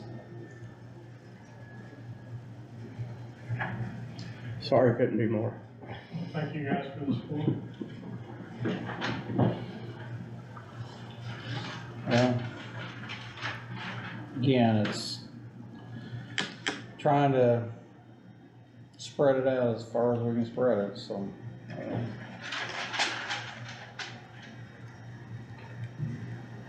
We're selling fish sandwiches tonight, so. Man, I wish I had you bring me one. And snow cones. Oh. Only that guy can sell snow cones. It's pretty good. So if I could just ask a couple questions, was the request greater than 80? Was it? You ready to? Okay, Are you talking about fairgrounds or fire? fire department. They asked for 150. Okay, so the way that this is going to work then is that, you all have provided me a copy of the contract that shows that you all provide governmental services under contract with the township trustee. That's gonna be an exhibit that's part of the resolution. It's $85,000 for you all to assist with operations, equipment and other things. If you decide to allocate those funds as part of this project that you have planned, that's your choice, okay? I've already voted on it, so I just.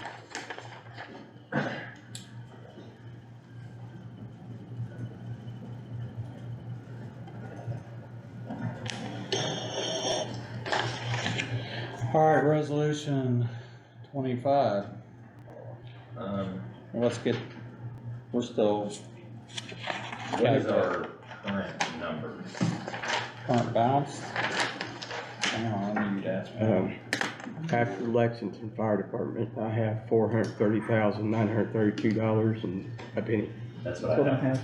Alright, I'll take your word for it. That's what I have. Alright, we're going to, this is a county project with the jail for the IT. Services, alright. Total amount, or are we at 25? 204, it's R25. The number we had was, and I'm gonna tell you, I think this number changed. This, cause the number I had was $245,000, but if I'm not mistaken, Andrew came back with a different number, which was less than that 245. Like 212 or something? Hang on a second, let me see. If he has, Of all lines, I changed my books. cause I think he came, What's the equipment purchase? It's for communication and video for the jail. but when the sheriff and Andrew came this last time, he came with a different price. And may have to get him on the phone and ask him what that was, but, something different. Hang on, man.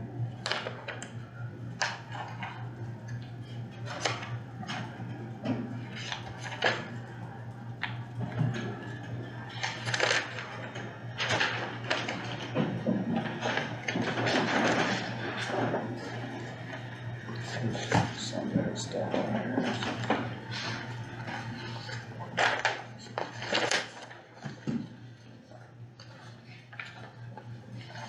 That's for those TVs and stuff.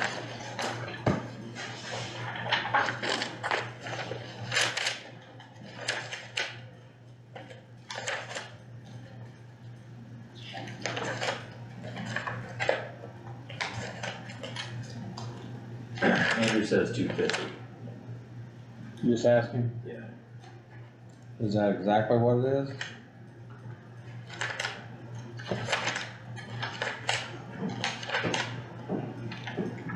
Clean that up. I'll go with that. I don't have anything that tells me it's something different, so.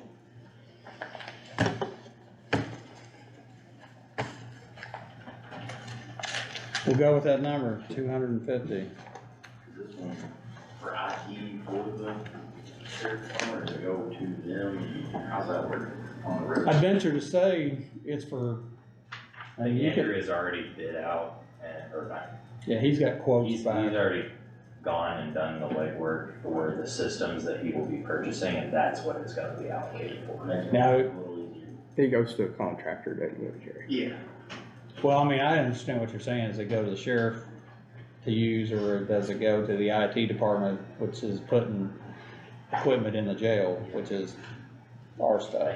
So, but Andrew's the one that did all the legwork and stuff, but you're saying it's 250? He IT, says stand And I- by, he'll pull it up. I think it's less than that, I'm swear, cause he came with a number of 245 and he came back and I'm thinking 234 is a number that It might be.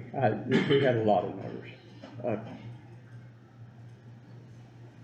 I don't know why Done 212 it. is sticking in my mind, and it's I probably. get it right or forever hold his peace.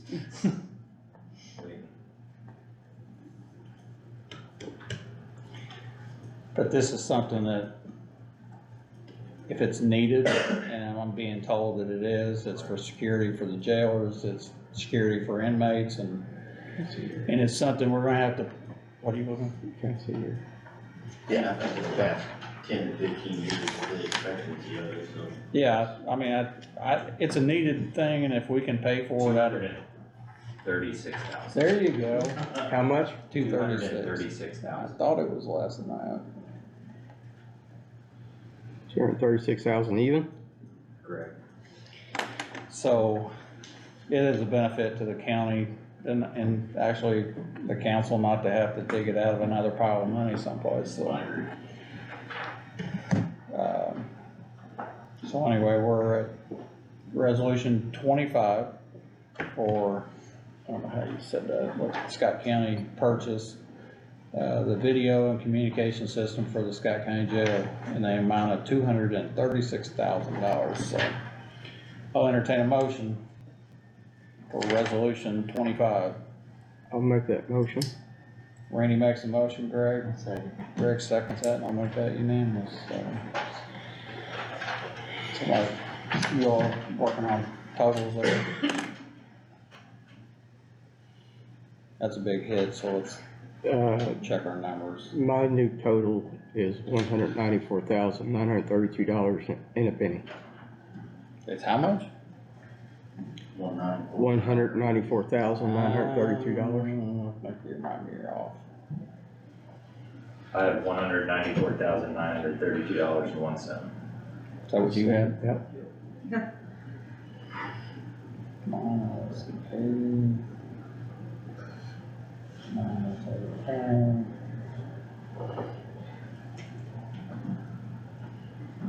What did you got there? 194,300. 194,932 is what I had, that, and a penny. And a penny. Everybody in agreement? We concur. We concur, there you go. Just sign that concur. Alright, another IT, ask here is for the software, for the $17,910. Was it two separate pieces of Yes. equipment? Let's do them separately. No, this is separate. One was for a The software, jail. and the other one was for a camera Okay. and these new.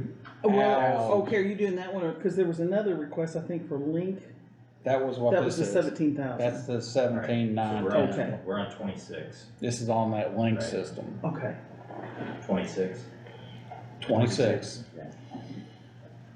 17,000. 910.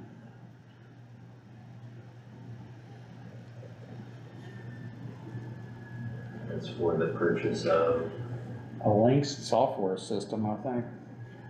I think that's the one where everybody can push a button on a computer and it does the whole courthouse has Security. security asked it, Yeah. but Andrew explained to me it. Yeah, I think that, And it's 4K. it's 5K, I think. He kept saying that. Yeah. Yeah.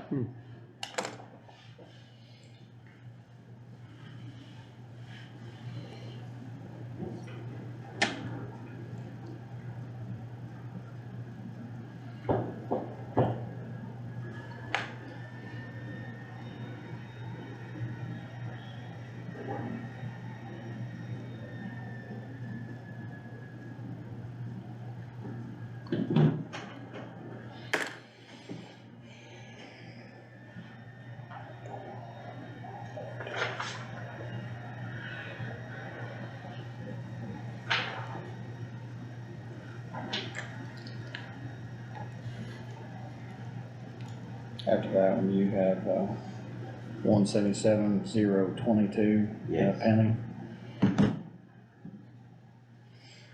Do you concur? I concur. Alright, I'll entertain a motion to pass resolution 26 for the, again, for the IT department for $17,910 for a Lynx software system. I'll make that motion. Randy makes that motion, Greg. Second. Greg seconds that, and I'll make that unanimous. That leaves a balance of $177,022 and a penny. And I don't know who's gonna get that penny, but we're gonna work on it. Alright, resolution R27, again is for the IT department. In the amount of $9,600, and this is for, 2 new owls and a, what do they call that thing, a smart board, TV, yeah. TV, I guess.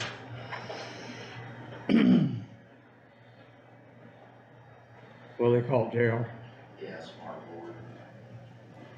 Essentially, it would just put a whiteboard behind you that you can touch. We could all, like, Greg's computer connected to that, you can put it, you know, behind wherever you mount this thing.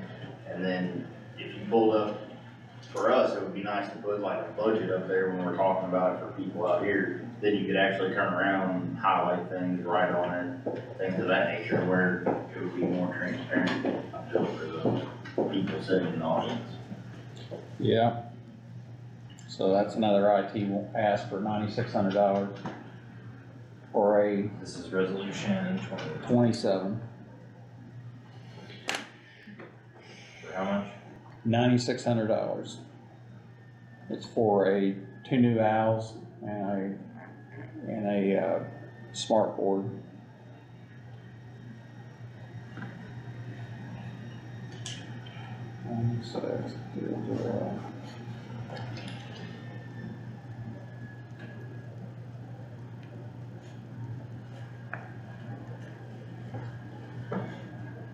What'd you come up with? I'm at 167, 422, and a penny. That's what I got.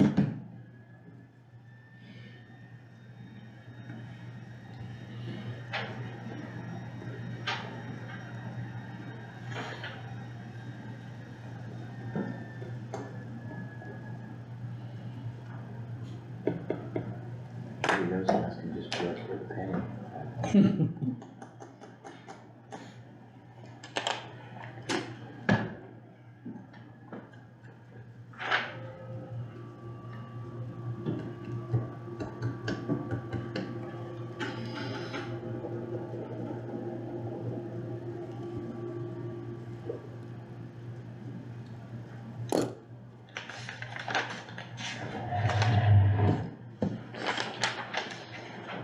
Promise you, I only got one more.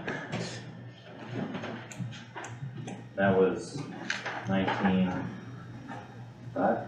6, or I'm sorry, 9,600. 9,600.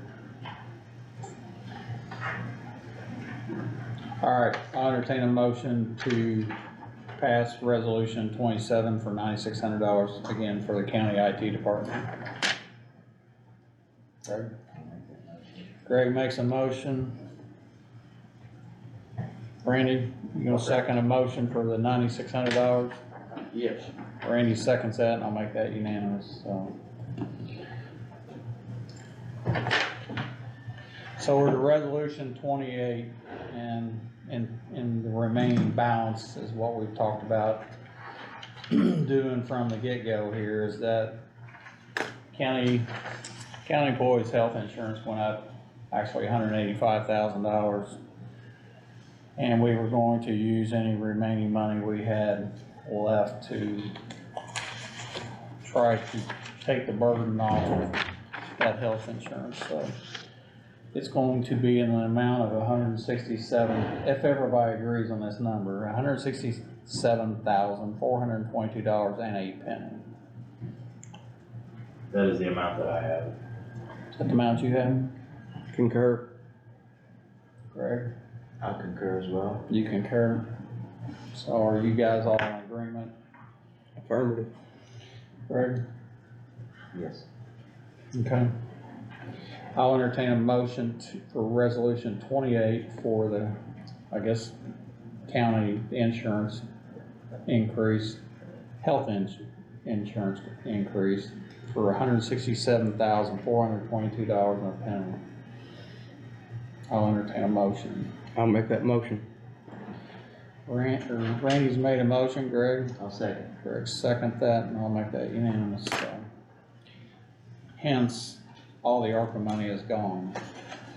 So, Hallelujah. I'm gonna say that as well. Cause even though it's nice to have, there's a burden that goes along with it, so.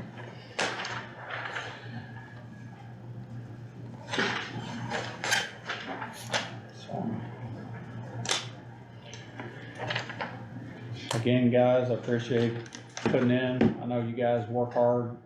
Fire department always works hard. Fair board always works hard to bring people to the Scott County and to create revenue for other businesses, and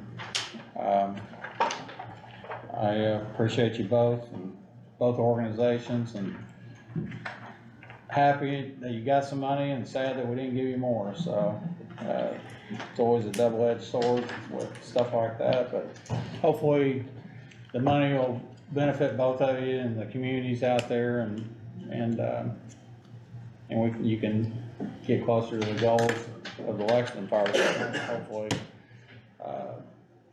build something bigger down at the fairgrounds to bring more revenue to the county, so. Yeah. Thank you all for doing it. So, that's the end of the ARPA. We'll get a drum roll on that. Moving on, War Memorial Maintenance Contract Payment, Kevin White.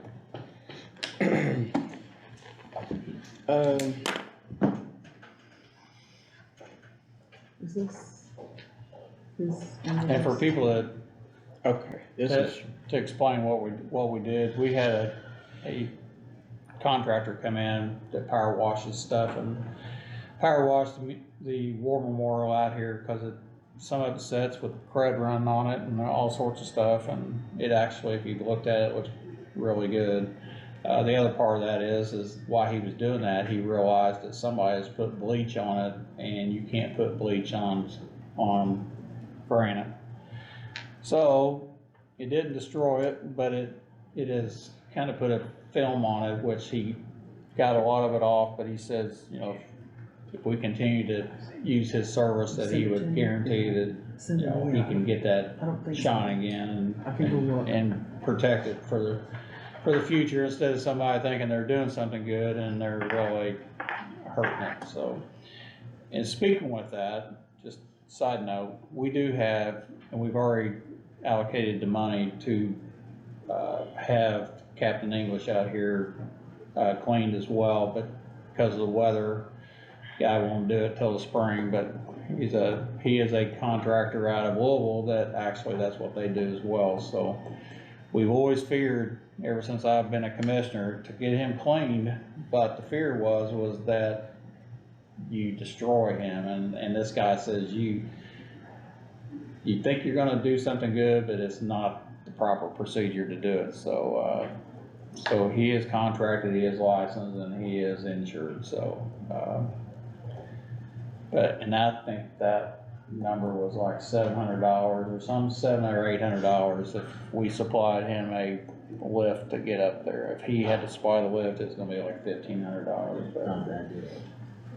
But Randy said he knew a local person that could bring a lift out and charge us a little less than what that going rate is, so. What's going on with the monument?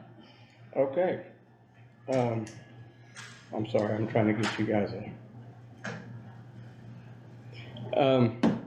So, two things. Let's start off with what he has done, which was cleaning it. And he did that. I'm sorry. He did that for $1,026.64. Did you resend that? I just sent to you email. It was. It's got. I think he said $1,023.64. $1,026.64. Can't hear him. So that's what we said we would pay him. So if we could get a motion to, or,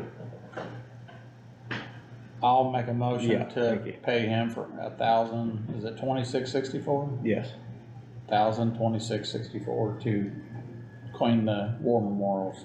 I make that motion. Randy makes the motion, Greg. I'll say. Greg seconds that, and I'll make that unanimous. So. Okay. On the other one, like Mike said, somebody with good intentions tried to clean a spot on the war memorial.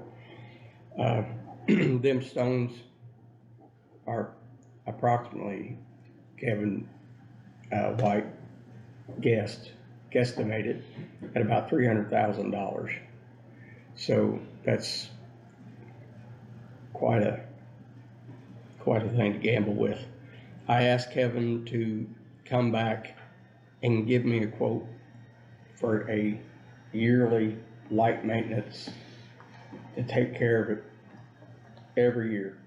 So we don't have to just put it on autopilot and we don't have to worry about it. And that quote would be $900 a year. So that'd be entering into a contract yearly at $900 a year. Yes.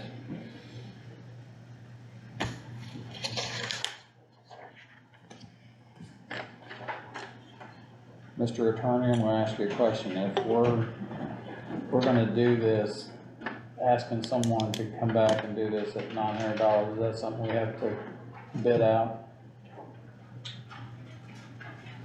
Are you talking about the property cleanup? No, We're talking about cleaning our monuments. maintaining the war memorial. At $900? Yeah. Okay. First, I think first That's all it's a we got. That's services the same thing we agreement, had, so it's wasn't it? not subject to It is, I didn't know what public it said. bidding laws. Oh, He's yeah. gonna perform Did I work for just the hand you county. that? Okay. Oh, I think Mike's got it. Do we know No, where that's the the 900 one. 900 comes from? Okay, that's when you. That's- That's the one we just. Zach's asking if we know where the 900's coming from. Yes, I would like to just pay it out of our Commissioner Ventura Trucking Fund. As long as that's budgeted for, I don't believe that there's any reason why you can't enter into that agreement. Would you agree with that? Yeah, I'm fine with that. I mean, I would just like to have it on autopilot, so we don't have to worry about it, we don't have to worry about somebody going out there trying to clean it again. To me, it's worth $900 worth of insurance, to keep them. Money budgeted in, Denise's budget for War Memorial. I don't know if there's that much in there, but there's some in there for, and maybe for adding names too, but we could maybe even amend it. I will say I think this, what we'll do is we'll just, we know that there's funds somewhere Right. within one of those. Yeah. We'll approve it if the council wants to Look at fund another way it to out of fund a it. separate source. That's your guys. well, I'm just gonna throw something out there, cause, come February, probably March, there's gonna be some payment coming in from Verizon for the rental of the property for the tower, new cell tower. That money's gonna drop into the commissioner's fund as well with the venture trucking, so there ought to be some more money there that they can utilize possibly for that. Yes.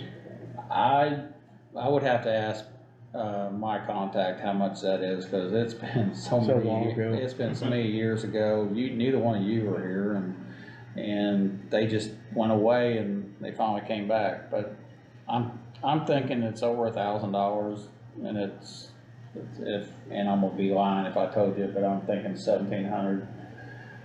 My memory is right, but again, we'll have to see what that Year? is. No?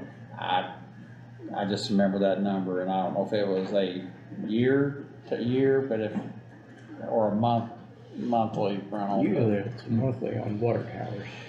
But, we'll have to look at the contract and actually I'll reach out to, my contact with that cell company and see if he can send me the original. Actually, I think he did send it to me. I'll just look it up and find out what it is, but. Well, we could find out later. It But doesn't but matter. there's gonna- It's a contract, there's it's already gonna- signed and There's done gonna with, be so it some don't money, matter. there's gonna be some money coming. I was so just being curious. I'll entertain a motion, if we hadn't already, for this $900 for Meadows Cemetery Services. For $900 a year, and you're saying it's for 4 years? Or Yeah. have you got a contract that we probably need to come back Well, I and was ratify gonna some have to sort of get- contract? Get Zach to, Or do you wanna table this till we do have the contract? he gave us the estimate, if you wanna write up the contract. I can do that. That's, Let's just table this until we have the contract in hand, then we can can. he just provide does the estimate have just the scope of the service? Oh, Yeah. That's fine. I can, Let's just table that until he writes a contract so we can do the contract and the price at the same time, Okay. so I think we're all in But what that consensus. is he's gonna he's gonna clean the concrete, wash the memorial, and re-silicone any, headstones that are, I'm Any sorry, gaps. monuments that's, needs that. Well, you don't want water getting between them and anything else. Right now, yeah, right now it's cracked up, so. Alright, moving along, job description for economic director position. And this is something we went to the HR department as well with, so we have a, I didn't print it off. It's been sent a couple of times. That's Do you fine. need copies? no. Okay. We've seen that. What we've done is combine, visitors board and the, economic director position into one person, so. We've all looked at stuff and I'm good with it, and that's what we asked to do, is send it to our HR so that they can clean it up and marry them together, so I'll entertain a motion to approve the new economic director, visitation director position. I'll make that motion. Randy makes that motion, Greg? I'll second. Greg seconds that, and I'll make that unanimous. So while we're talking about that, I'd like to amend the agenda for a second to, add a position, so, or add a comment, I guess, so. Somebody would give me a motion to amend the agenda. I'll make that motion. Randy's made a motion to allow me to amend the, agenda, Greg. I'll second. Greg seconds that, I'll make that unanimous. So where I'm going with this is that we've talked about this for almost a year now, about taking our highway department or our highway department director or superintendent or whatever that title is, and have him either oversee the maintenance guy that does courthouse maintenance, or we need to, maybe Zach can clear this up, or move the maintenance guy that works for the county to do maintenance on buildings, move him to under the privy of the highway department, so that we have somebody that oversees a person and can give him some direction and some assistance in that area. So Zach, I mean, is that something we can, is it easier to move him under that privy of the highway department and him being paid through there, or is it easier to change or add a job description to Kevin, or modify his job description to oversee that person and make sure that things are getting repaired? You just wanna move a position that was previously in some other fund, so to speak. I'm gonna be honest with you, I would maybe I would maybe combine the job descriptions, but I wouldn't. Well, being told by the council, JR, you can speak up here, but that Kevin cannot hold two positions. It's a That's what I'm whole, saying, combine job descriptions. because that's a whole separate department with a separate fund. Yeah. Right now, currently, so yeah, I think you would have to rewrite a job description where he was superintendent of the highway and over that department as well. I think we just combine the job descriptions, and add additional duties that would include over here. And not, if the funding sources come from two different places, I mean, I don't see an issue with that. So I wouldn't necessarily move funds from one place to highway. Or maybe, the problem with the highway funds is I think it's very specific. It's all, So, it's fuel tax. And I think all the maintenance is strictly general. yeah, so I would maybe combine the descriptions and speak with Wagner, Irwin, Schilly, and maybe, I don't know if it would really be SBOA or the DLGF on how to structure the funding, but I think it would just stay the same, but separate funds allocated towards one check. So don't bring the current courthouse maintenance guy under the umbrella of the county highway. I don't believe that would be what we would need to do, because I think it would get weird with funding. the fund type. That makes sense. I think we're talking about also, to complete the picture, when we're gonna increase, and I'm going off memory, so correct me if I'm wrong. Was we not going to increase Kevin's pay to 20 more a year? Well, originally, I don't know that we can't increase Kevin's pay. You don't know what? Oh, you mean as a parcel of? his The additional additional- duties. Yeah, since he's taken on additional Okay. duties. Well, here's the deal, and you, That- JR, you correct me if I'm wrong, if, before, there were two positions there. Do you still fund 2 positions? No, I don't think we do. So even though there were jobs for, or a place for 2 positions, we gave up, we never hired for the secondary person again. So you're saying that that funding's not there anymore? I think the line is still there, I just don't think we put any money in it because there was no one there, if that Or, makes sense. yeah, and where I was going with that, and I think we all were in agreement, is that because there was a second position that was never filled, we didn't fill it because we tried something that didn't work. That there would still been money on that line item, but you're saying you don't have money on that line item, so I guess where I was going at was, we talked about is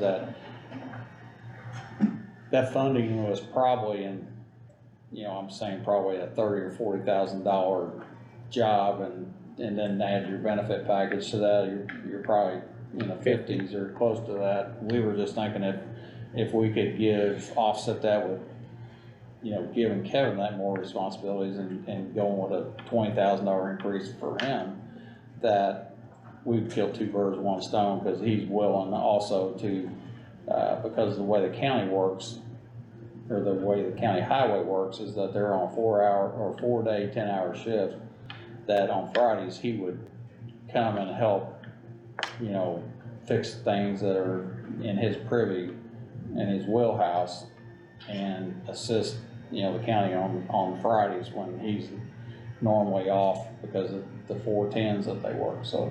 And by the way, he's already doing maintenance at the transfer stations and other I think, places. I think we That's just true. we need to do, amended job description, combined job descriptions. I don't think the funding sources change, but the salary ordinance might need to change, and it would be up to council to talk about what they were comfortable with in I get terms that. of the Yes. increase for the additional day that he would allocate. That's where I was going with that.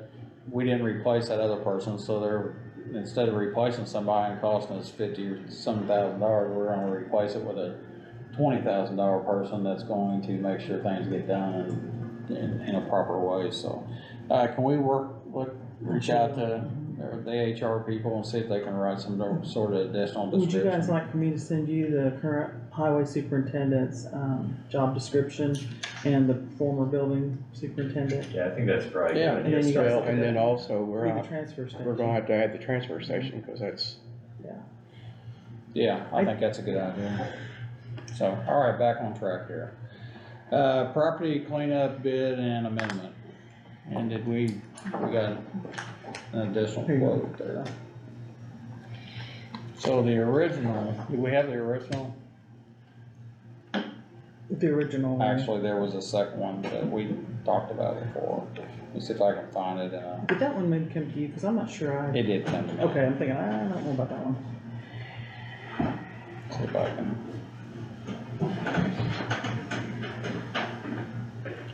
But, God, what was?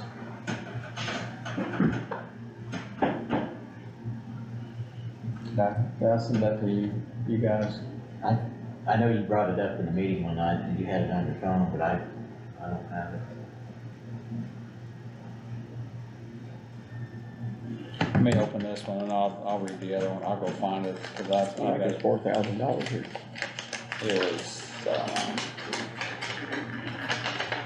They usually say, Alright, this is, we asked for quotes to clean up out at, Big Ox Road has 2 trailers and, some trash and some other stuff, and, we do have a quote, and I'll have to find it here in a second, but, I'm opening a quote from Abbott Excavating Quarry Service LLC. It's for cleanup property at 3111 South Big Ox Road. Remove structures including 2 house trailers, an outbuilding shed, remove all debris, garbage piled up on the site, bush hog vegetation on property, excluding trees over 3-inch diameter. And this is a quote for $7,500, so if you wanna look at that while I try to find, what's Carson's first name? James. James.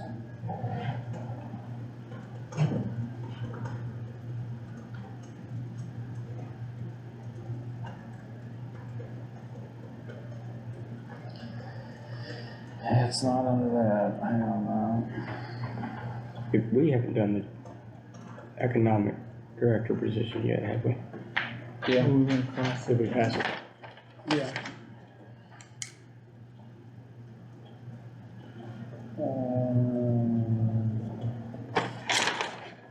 Or we didn't talk about.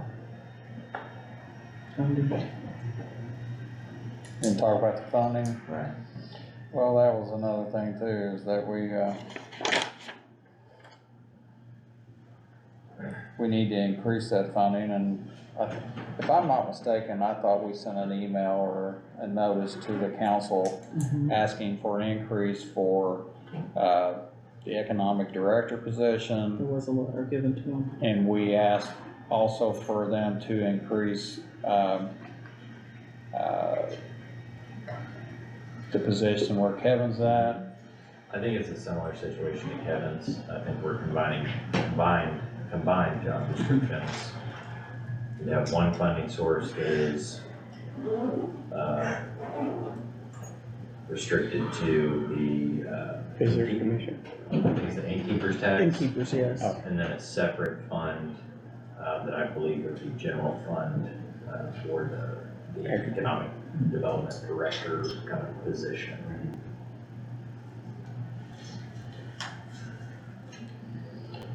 Crap.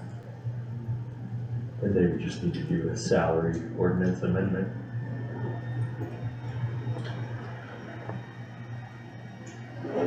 Yeah, cause that's a little different situation with the job description, that's already been done. Right, yeah.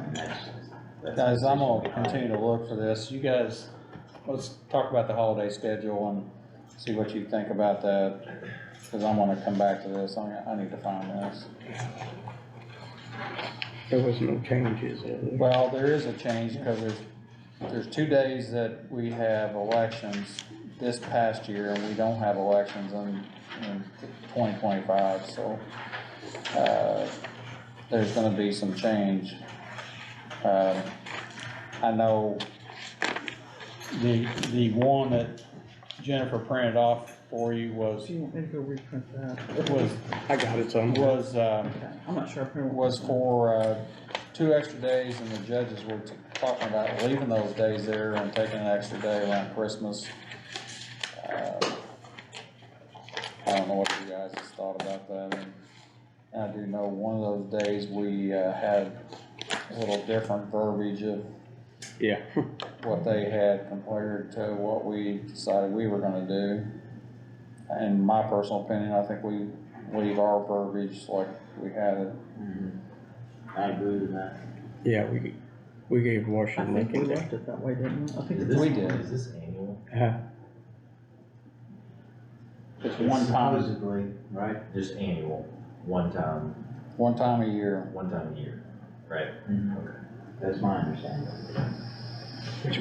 He's talking about the $900 for the The cleaning. $900 is one time a year, yes.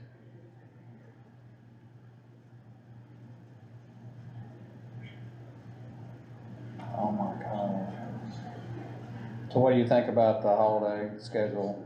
I mean, compared to, last year, it looks like there's 2 extra dates on there, so what's your pleasure?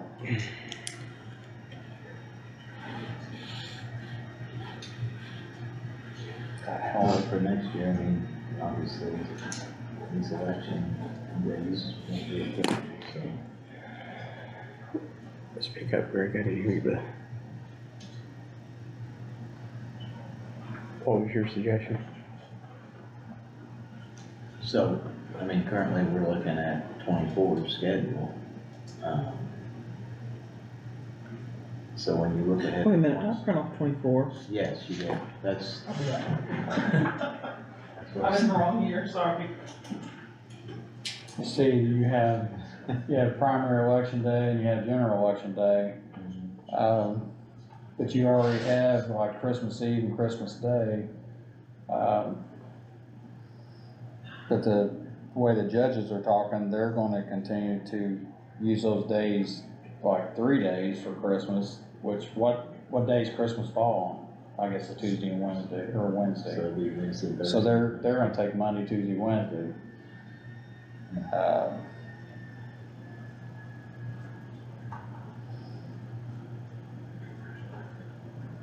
I don't know if we can be closer to business. Well, I wouldn't necessarily. I would not be for that, so. And quite honestly, the deal with elections is kind of like a bonus, I guess, when it is election year, and I think there's only 2 years out of 4 years that there's not an election, so. Well, I mean,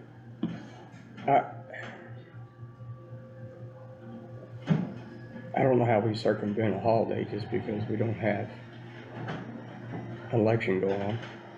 What do you mean circumvent? Well, I mean, I don't see how we can just make up a holiday to get people off just because we Well, don't have election going and I on. think that's what That's not we're, our intentions, I don't. no, and I think Yeah. that's what we're Right. agreeing to, is Yeah. that just because, If we do, then the next thing you know, when the election runs around again, people are gonna be wanting that holiday plus the election days. So. That's true too. well, I think, We have to be open a number of days to serve the public and to be closed for nearly a week from our standpoint. Now, I mean, the courts can obviously do what they want with that, and that whatever works for them, but I think for us, I know, being open for the public and, I know the and clerk's business, office, we can't do that. the clerk's office is gonna come to us because, you know, they're gonna, but it is what it is. I mean, oh, they're gonna come, because they say, well, that's not fair to us, yes. because the courts are down, well. Here, guys, I'm take sorry. one of each one, and one's the judges and one's 25, sorry. That's 23. Oh, That's 20. oh, I see, yeah. Yeah. I swear, So I'm gonna, I would make a motion to leave it as is, minus the election days.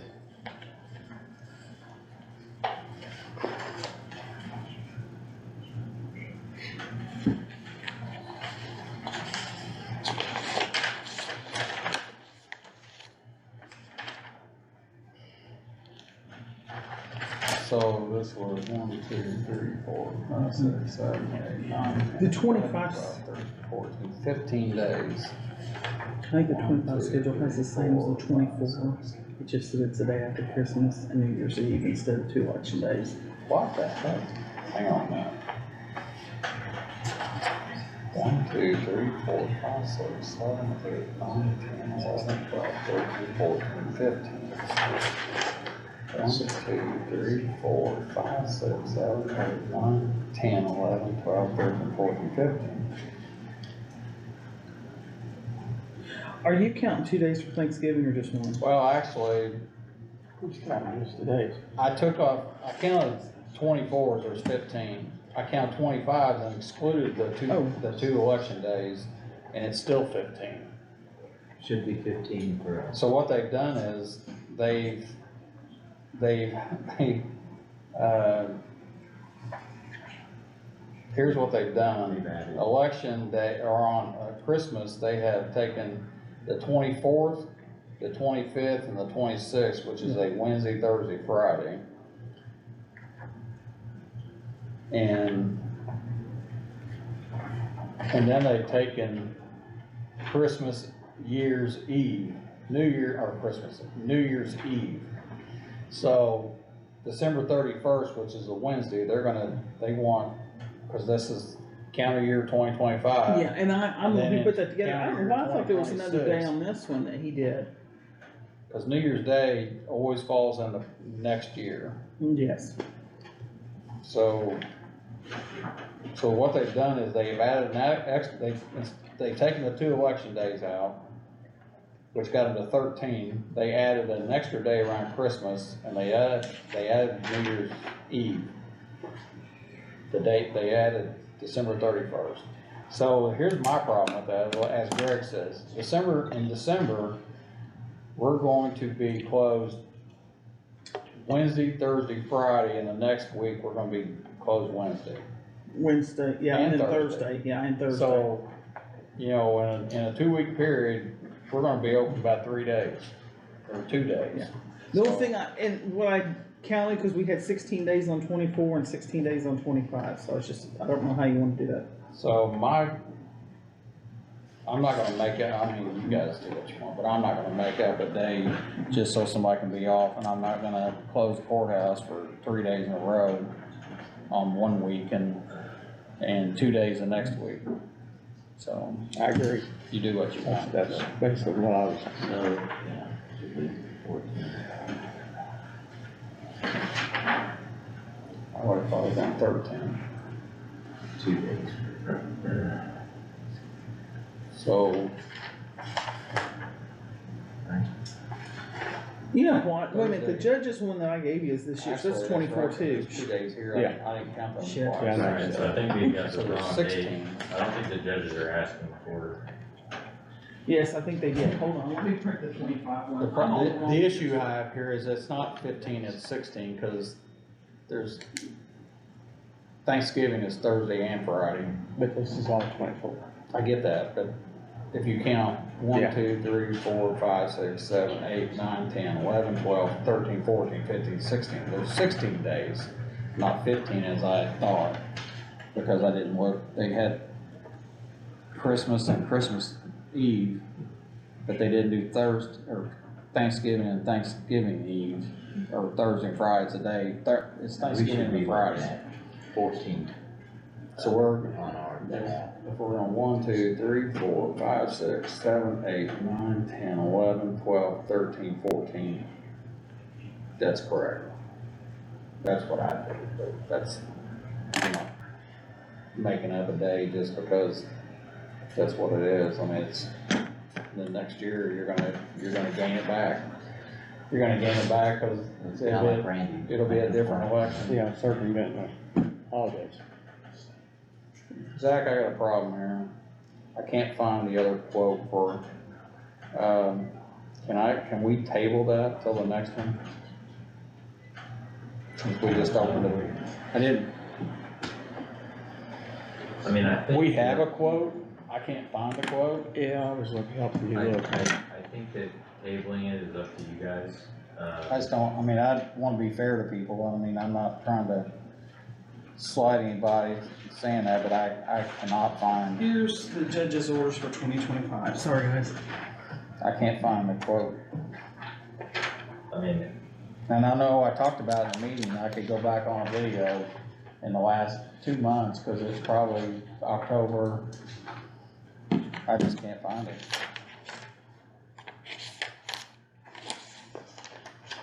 I mean, we know that the expected cost, we believe the expected cost is certainly less than $25,000, right? Sure. I mean, I think that you can table it, what's our next meeting date? 20th. The 20th? I put us down for the 18th, are we moving it? Oh, wait a minute, I thought it was, hang on. 18th, I'm sorry.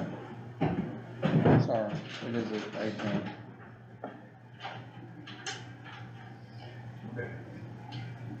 I can't, I don't know where it's at, it's in my stuff here, but, and I did mention it in the meeting, so people know what it, I think if you want to, we can, and I think you need a vote to table it. alright, Do the, you already read the other amount though, right? I did, but I already read the other amount too, in an open meeting, so Hold on, I know you shared that with, I sent it to With us. both of you. here you go.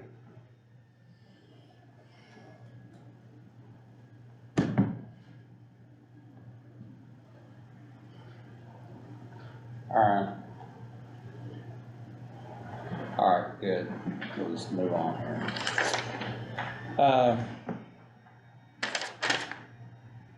Same property, Carson and Sons Salvage. Quote for house trailer removal on Big Ox Road, 6 dumpsters, labor and fees. And his quote is $6,550. Is his mowing, He doesn't have any mowing here, and I and you don't, do, right? and I don't think he doesn't, I don't think he does that mowing thing, he just is a salvage person, so we've got about a $950 difference between, being cleaned up bush hog vegetation properly, and any trees that are less than 3 inches are gonna be gone, so. Well, And this is on that we're gonna Yes. put it back on the tax roll, or tax it back to the property owner. And they're paying their taxes. It takes time to do that, I mean, it will be, I know, the county's gonna be up front paying the bill, and we're gonna tax it later. Let me write that down, so give you your phone back. I was telling you, you don't want to touch it, that's why I was. Don't touch it. No, I was gonna tell you, if you touch it, you're about ready to lose it. I mean, We know that, in this particular situation, I don't know if there's an automatic command that you accept the lowest bid, but I have to assume that that's like They're not apples to apples. and I get that part, so I think you can consider that when determining which is the lowest responsible and responsive.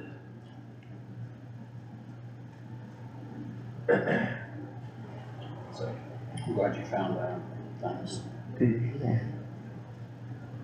I knew I'd seen it somewhere. I knew I sent it.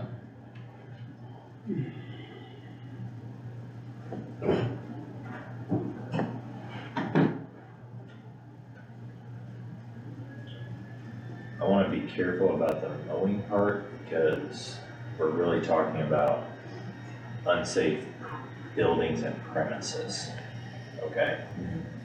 So we're allowed to do this to remove hazardous, and this kinda gets into some of the stuff we were talking about earlier, like, we're not there to, Well, but this is, there's a lot of vegetation that is harboring rodents and everything else too, Well, so. and from a safety standpoint, because it is grown up, it would be hard to see what's there. what is there.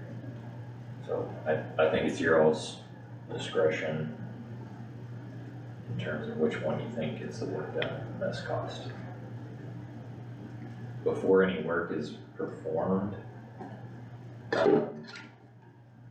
we need to,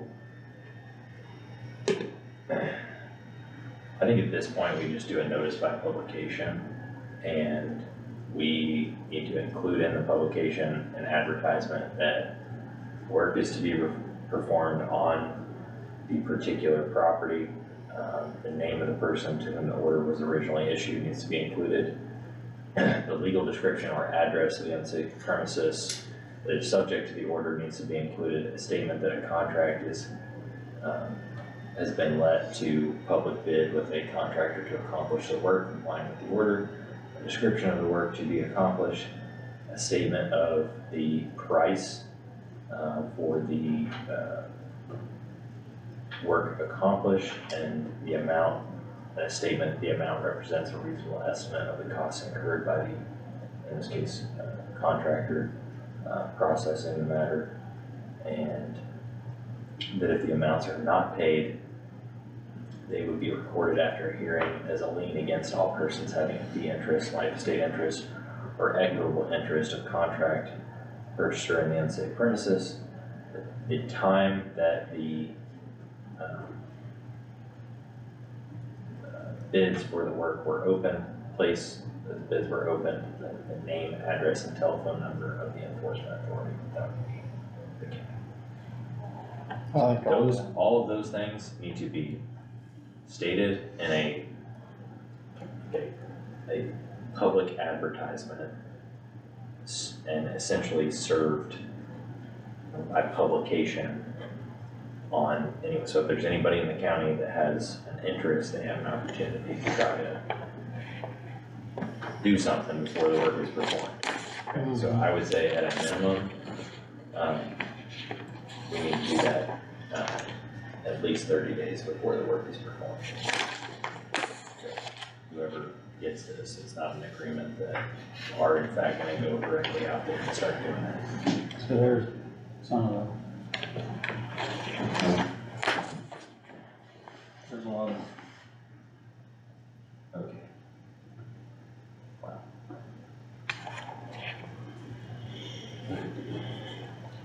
No, it's a carpet or something. Yeah, so I would just wait. I would schedule a date with the contractor for when it's to begin. That date needs to go in that publication. And I'm just gonna copy this whole section. Okay. I'll entertain a motion. I mean, I don't know if, well, let's just talk about it a minute. You guys have a preference? I mean, I know what I would rather do, and I've already done it once tonight, so I'd rather have the property cleaned up, I think it Properly. needs to be, mowed. I think we have a ordinance for mowing, so, so I'll or we, don't say ordinance. oh, well, You in agreement here? yes, I'll entertain a motion to accept Abbott Excavating and Quarry Service at $7,500 to clean up this property that has been sitting out there for some time, and, so I'll make that motion. Randy makes that motion, Greg? Greg seconds that, I'll make that unanimous, so when you get ready to do whatever, you need to get with her, and this is the guy that's got the bid, so. And he heard what you said, so. So we're just gonna have to communicate on when you will be allowed to enter on the premises to do that. All right. We'll be down 2 weeks on the newspaper, so we'll have to. We'll go back to the holidays. We're going back to the holiday schedule, so We'll have to what's be your, down because what's your he won't preference? print This is what you have. Christmas in the next week, I think. That's pretty much what I had. It's gonna be, That's Is what, it, let me count. One of those, yeah. 1, 2, 3, 4, 5, 6, 7, 8, 9, 10, 11, 12, 13, 14, 15. Actually, no.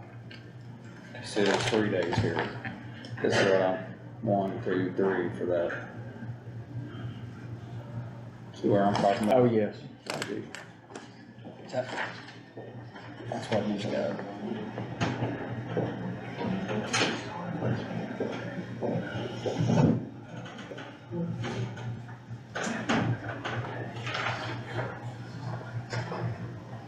Goes to 14. Goes to 14. So it's what, 14? Oh, yeah. It's 16 because of the 2 Yes, collections. So, I'll entertain a motion to what you, I mean, you guys wanna comment, make a, I know we already did, but. no, I already said, Okay. I'll make a motion to go 14 days. Randy's made a motion to solidify to approve the holiday schedule for 2025 to include 14 days off, so. Greg seconds that, and I'll make that unanimous. And people need to understand that, you know, election days are days that we're off, and we, you know, in 2 years when there's an election day, we'll do it again, or somebody will. Consideration of any special or the regular, We've got the regular ones, but I don't have any specials.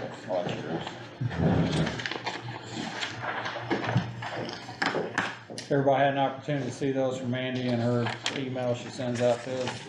I'll entertain a motion to accept the claims. I'll make that motion. Randy makes that motion to accept the claims, Greg? I'll second. Greg seconds that, I'll make that unanimous. Everybody had an opportunity to look at the payroll for November 29, 2024. Yes. I'll entertain a motion to pass the payroll for November 29. I'll make that motion. Randy makes the motion, Greg seconds that, and I'll make that unanimous. They moved my trash can. Everybody had an opportunity to look at the minutes for November 20th, I know you did, 'cause you got an email. There's an FMLA too. Okay. I didn't have that on there, sorry. Everybody had an opportunity to look at the minutes that were emailed to you for November 20th. I'll entertain a motion. I'll make that motion. Randy makes a motion to approve the minutes, November 20th. Greg seconds, I'll make it unanimous. And we have an FMLA. So while we're looking at the FMLAs, Mr. Attorney, do you have anything you wanna bring up, talk about? Comments, I appreciate everybody, being available today to complete the closing. Sorry I couldn't be there, Oh, that's good. and, that's it. Well, I will say this, why, like, our attorney brings it up. We did something historical today for Scott County. Bought a piece of property that, will hopefully help county government stay, solvent for a while and give enough room to the court systems so that, you know, we don't have to do any major, build in the future. I will want, oh, you were absent, so you don't need to sign that. I will say this, and where this all stemmed from, and I'm not gonna get in the weeds with it, but, the court system has asked us to find some more space for them, and, we looked at a lot of options. Some of those options were, A little more than an ask, though. yeah. They asked.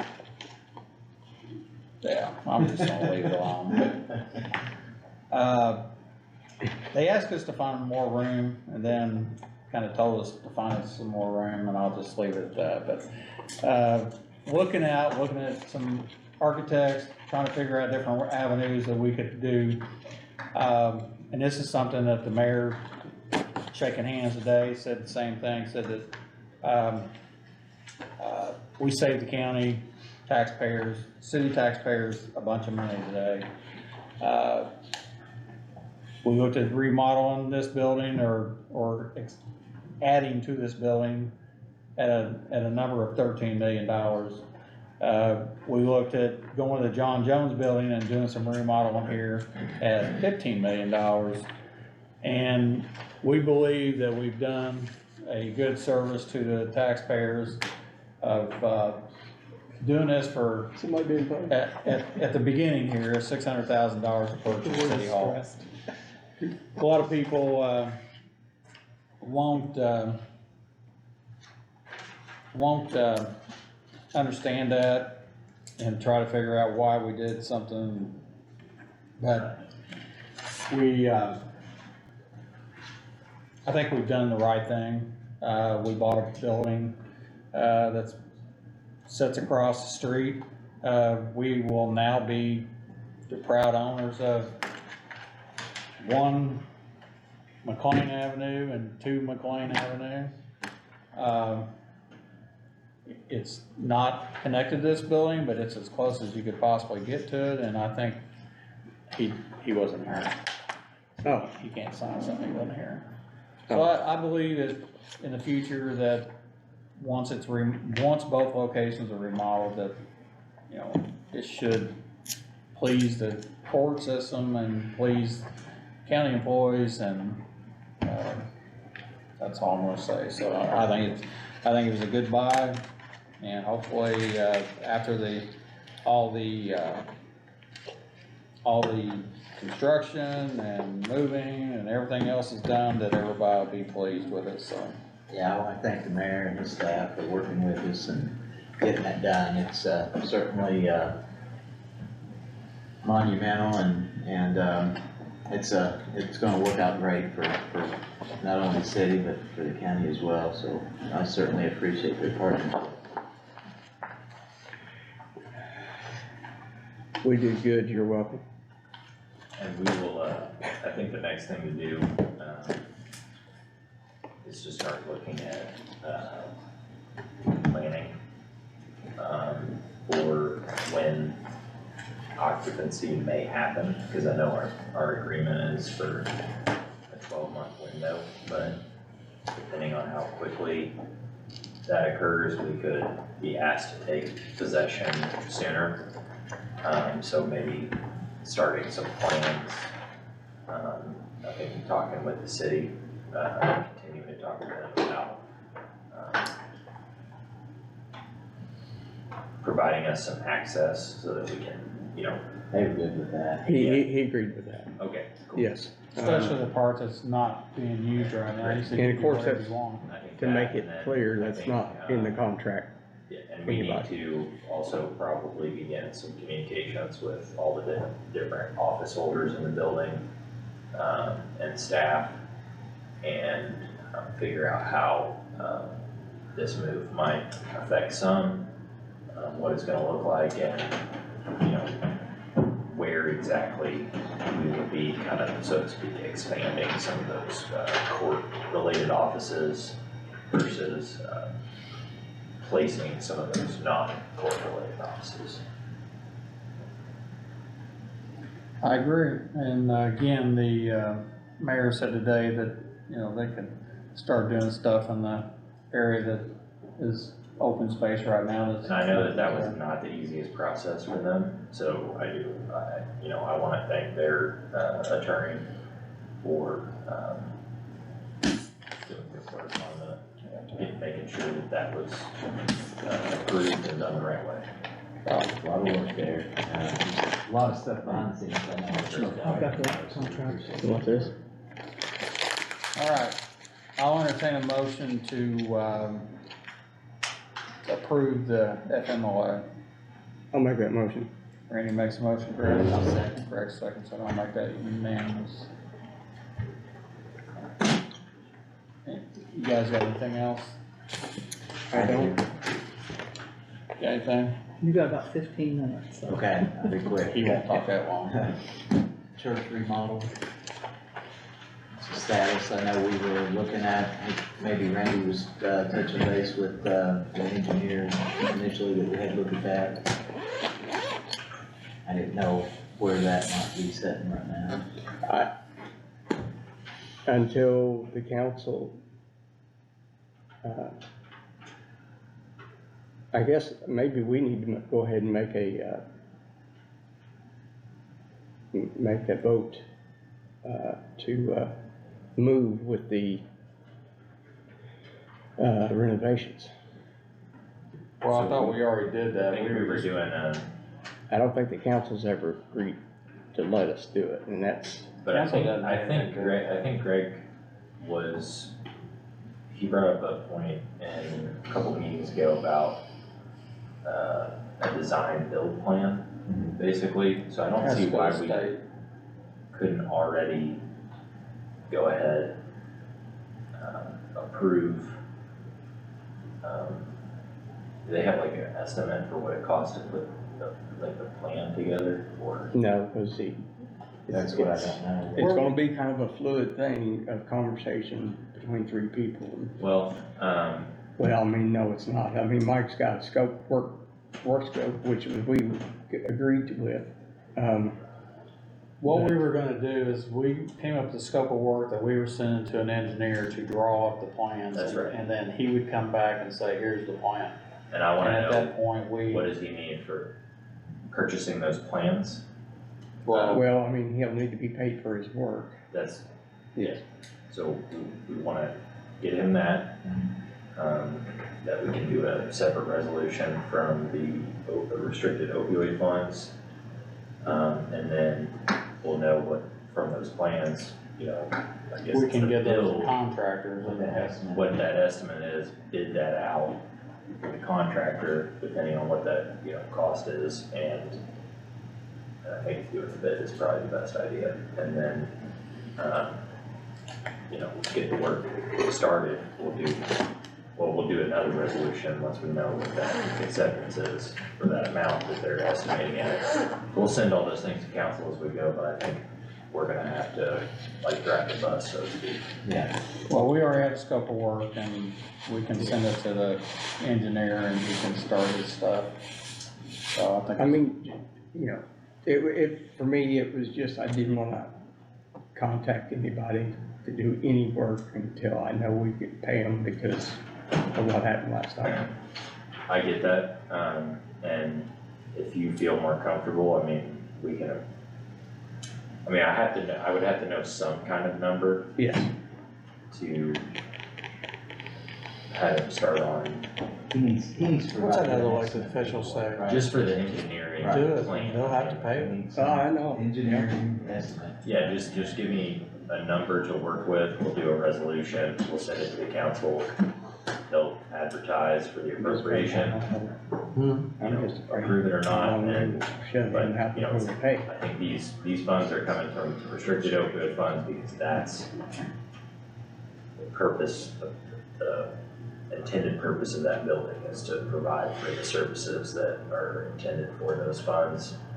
We have a substantial amount of funds and we don't have any other planned uses at this time. I don't see any reason why this is gonna get held up. I know that there was a hiccup before, but I think the distinction is that that was more of like an emergency situation.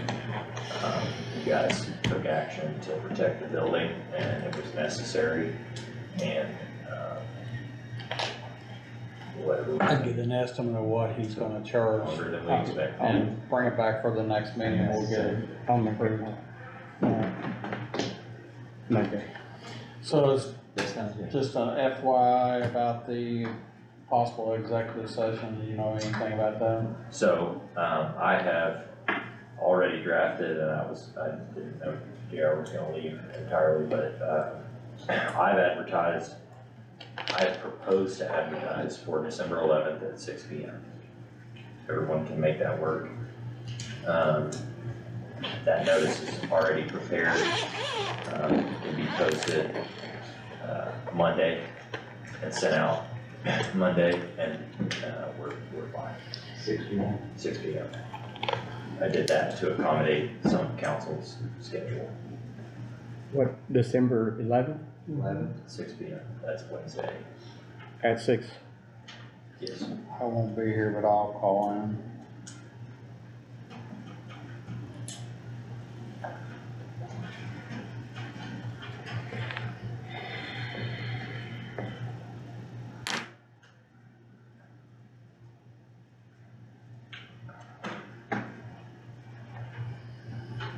All right, anything else?